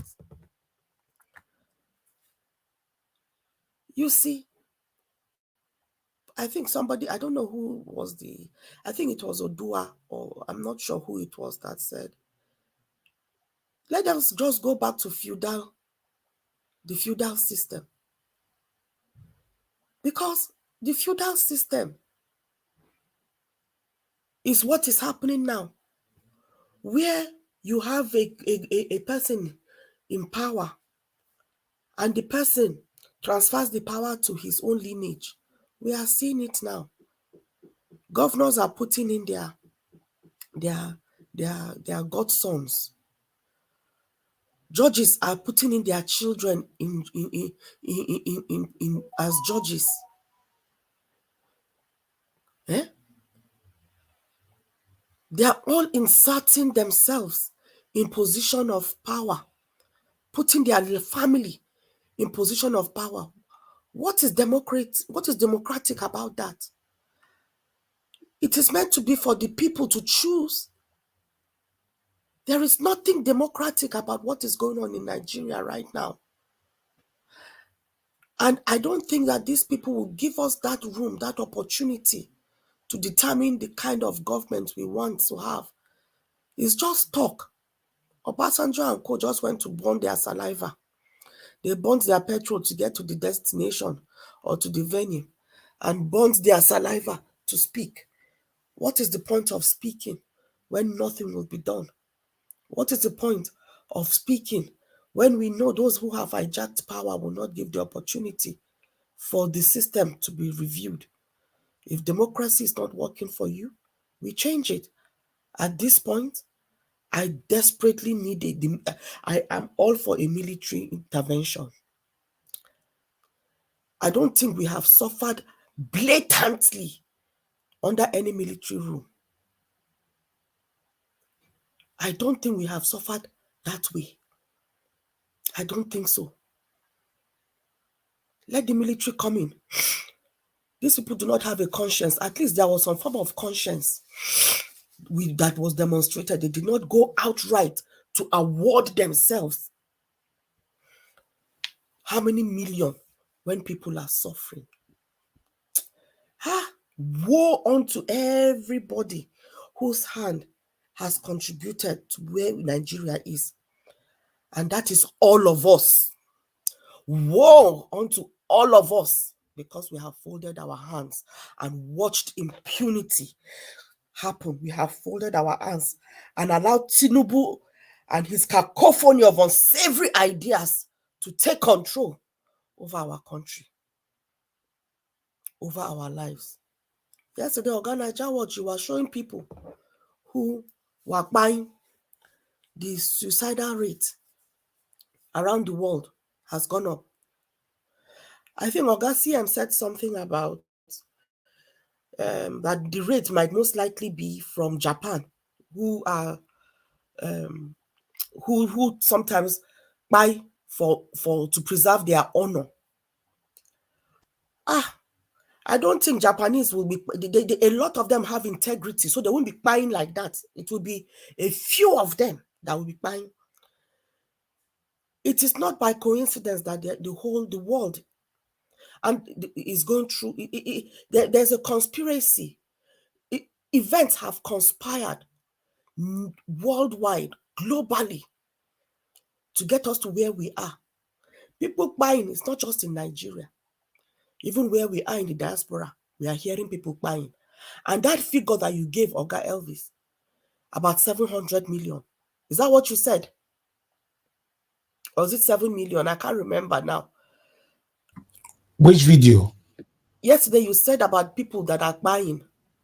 About is it 700? Okay, 700,000. 700,000. To be honest, I think it is not. That is just a conservative figure. More people have bought, but for me, what I itched to say yesterday. It means people that committed suicide. Yeah. That's what I'm saying. I feel it is a conservative figure. It's more than that. It's more than that in the line of what I do. It's more than that. Just in the UK alone, a lot of people are buying. A lot. But for those who are buying in Nigeria, please don't buy in vain. Please. Don't buy in vain. If you know you want to buy for a good cause. Do the needful. You know how to do it. You know how to do it. Don't just buy like that. It does not bring any glory. At least buying is a sin. No? I hope you guys know. But at least if you will buy, before you go and meet your maker, at least you get glory with your fellow Nigerians for the little that you will do to bring common sense to some useless ones in Nigeria. Oga Elvis, Nigeria matter. Thank you. I don't know if that is what is causing somebody to even break down. Because it's so painful, deeply painful. Thank you so much. Thank you. God bless you, Madam Busy Brains. Thank you for managing to come to the panel today to put in your voice. Thank you. All right, guys, everybody on the panel have given their submission. We're going to have our final submission right now so we can end the show. I appreciate you all. Please press on the like button and help us to share. So I'll come to Mr. Odua to give us his final submission. If you are there, sir, please give us your final submission. Thank you, sir. And thank you. Thank everyone that have been speaking. For me, as I will say, that Wike who went to church and said that they did not recognize him. Anyway, you know, they have been doing, because it's a business center. So which anytime those people need money, they call them. So they give them money. At least a bank you have share. And you always donate, or a place you donate to. Whenever you come, they must know that you are among the good donor to their contributions. So that is why when the man did not do it, we are not saying, you forgot that we are the one running this business for you, because it's a business center. So when people say that it is not God, it is not church, it is church. Oh, it is church very well. Because according to the Bible, it says, say we are 2 or 3 gather, say and then their midst. Did not say, well, who will be the pastor, who will be the pope. So because he's using Nigerian money now to give to one man, he has to tell the man that we are doing this business together. So that is it.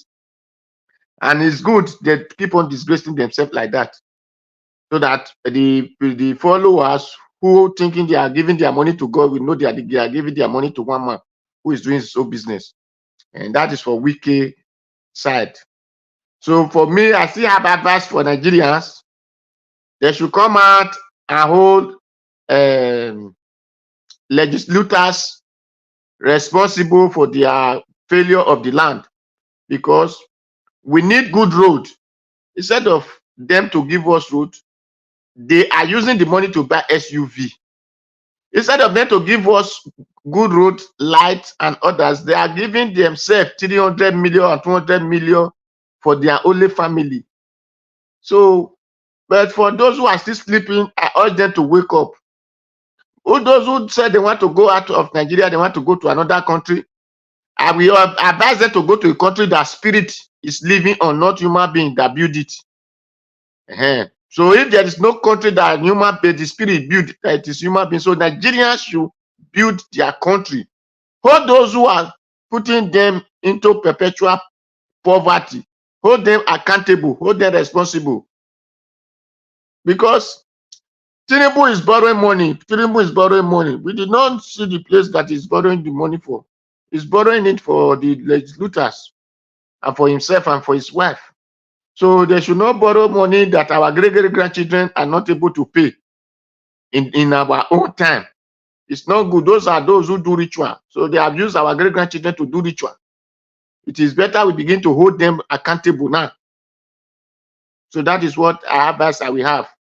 But I will still say that this man, the general, who is now crying for, because he's no longer benefiting to his expectation, because him is the one who even put us in this mess. He was the one supposed to make the constitution work for everybody. He wanted to make himself a king. That is Obasanjo, the chief as wanted to make the country to himself. He said he want to rule 3 times. Maybe if they give it 3 times, we'll have ruled 5 times. It will have become like this Sri Lanka president that they are carrying with wheelchair. So well, I will urge him to call all the militaries who have ruled the country, who kill us, the country into this mess. He should gather them together and change the constitution by fire, by force. It is not even need to, they don't even need to beg. It is by fire, by force they used to bring this constitution. They still need to use that by fire, by force to amend the constitution so that it can, to repair the constitution so that it can work for the entire Nigeria. So that is my advice to Nigerians and to Obasanjo. So everyone, good night. God bless you all. Thank you. Thank you very much, Mr. Oduwa. I appreciate you, sir. Thank you for your submission. May God bless you. All right. Let's come to Augustine. Augustine, please give us your final submission. We are closing and then I come to Madam Busy Brains. Thank you. Okay, thank you. Thank you, Niger Watch. Actually, I conclude by still reminding Nigerians what Dati Baba Ahmed said, that Nigeria as a country is there for them to take. Is there for their taking. Any day they wake up from their slumber, the Nigeria is there for them to take. People should not hope that a Supreme Court will give us democracy. No, it has been proven. Baba Ahmed said it. Charlie Boy also said it, that the therapy Nigeria needs now is for the people to rise up and say, no, we don't want this. When you say whatever you reject, it stands rejected. If you don't want it, just get up and say so. But if we keep thinking that Nigeria will change with this crop of criminals at the legislature, executive, and judiciary, nothing is going to happen. So the earlier Nigerians brace up for the change they need, and which is their right, the better for them. So going back to just to make a little bit of fun on Wike's issue, maybe Wike watched what Obasanjo did at Oyo State the other day. Edide, Ajoko. So maybe that is what he wanted to do. He wanted to tell them in the church. Why didn't they stand up for him and then maybe order them to the arrogance, how they even treat people, what they take you people to be. They feel that they are there for us to maintain them. If there's no money coming in from crude oil, they go and borrow and share the money among themselves.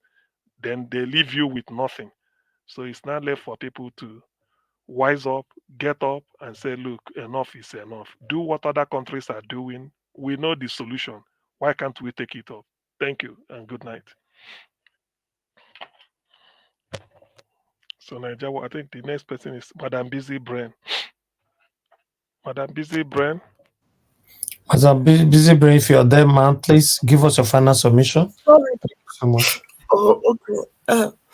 I think I've said a lot, all that I needed to spew out. The frustration is that, I repeat what I said earlier, it's a case of a man sitting down, watching armed robbers break into his house and raping his wife, and just sitting down doing nothing.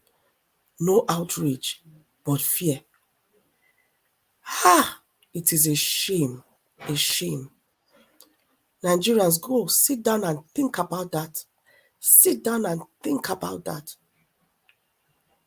And reflect. And maybe, just maybe, you will find your courage to do the right thing and stand up and defend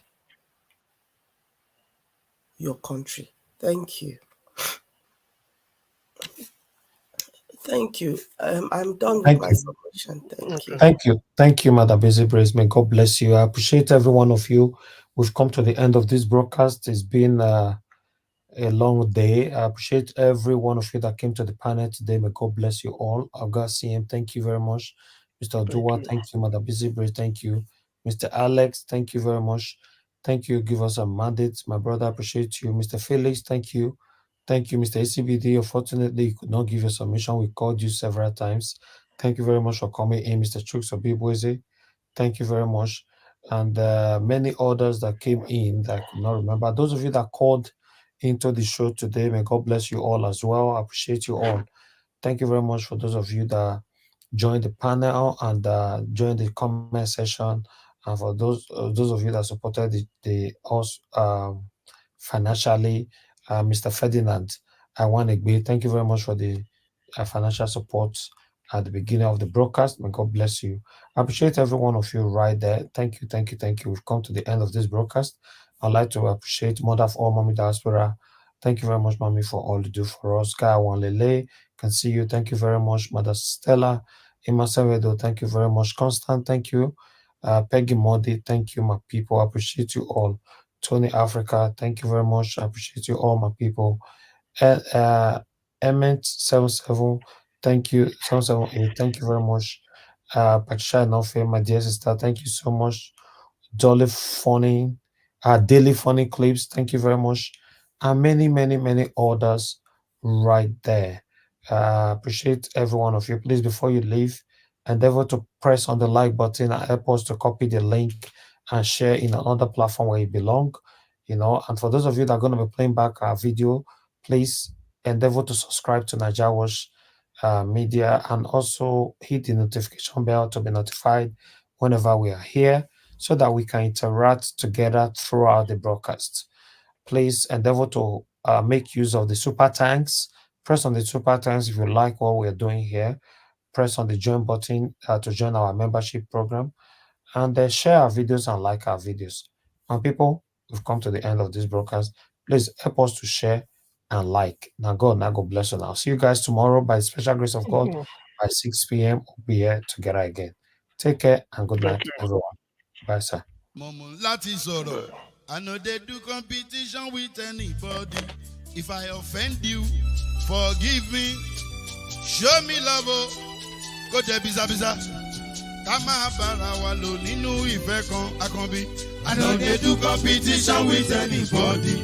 If I offend you, forgive me. Show me love, I go show you love. Kama bara wa lo ninu ife kan. But I know they do competition with anybody.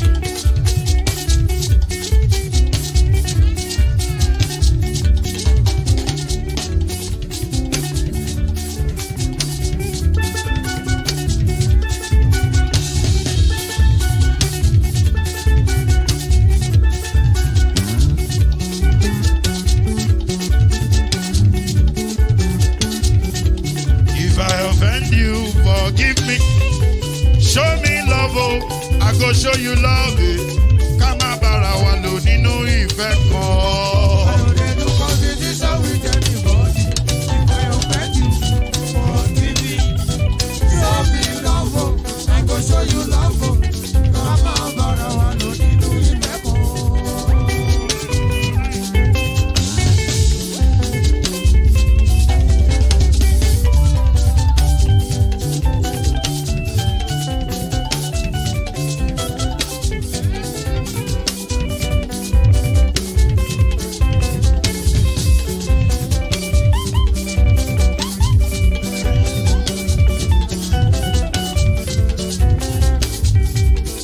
No, they do competition with anybody.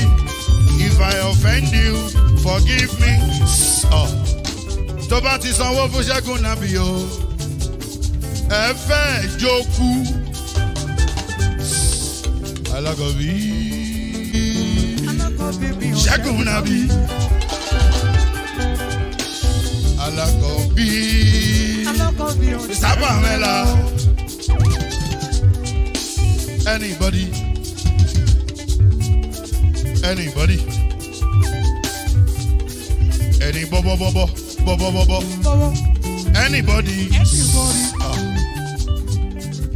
Mo ló ń fọlú, ó gbà mí bó ṣe rí mi láti finishi. Délé mo ló ń fọlú, ẹ jẹ́ ń sọ̀rọ̀. Délé o délé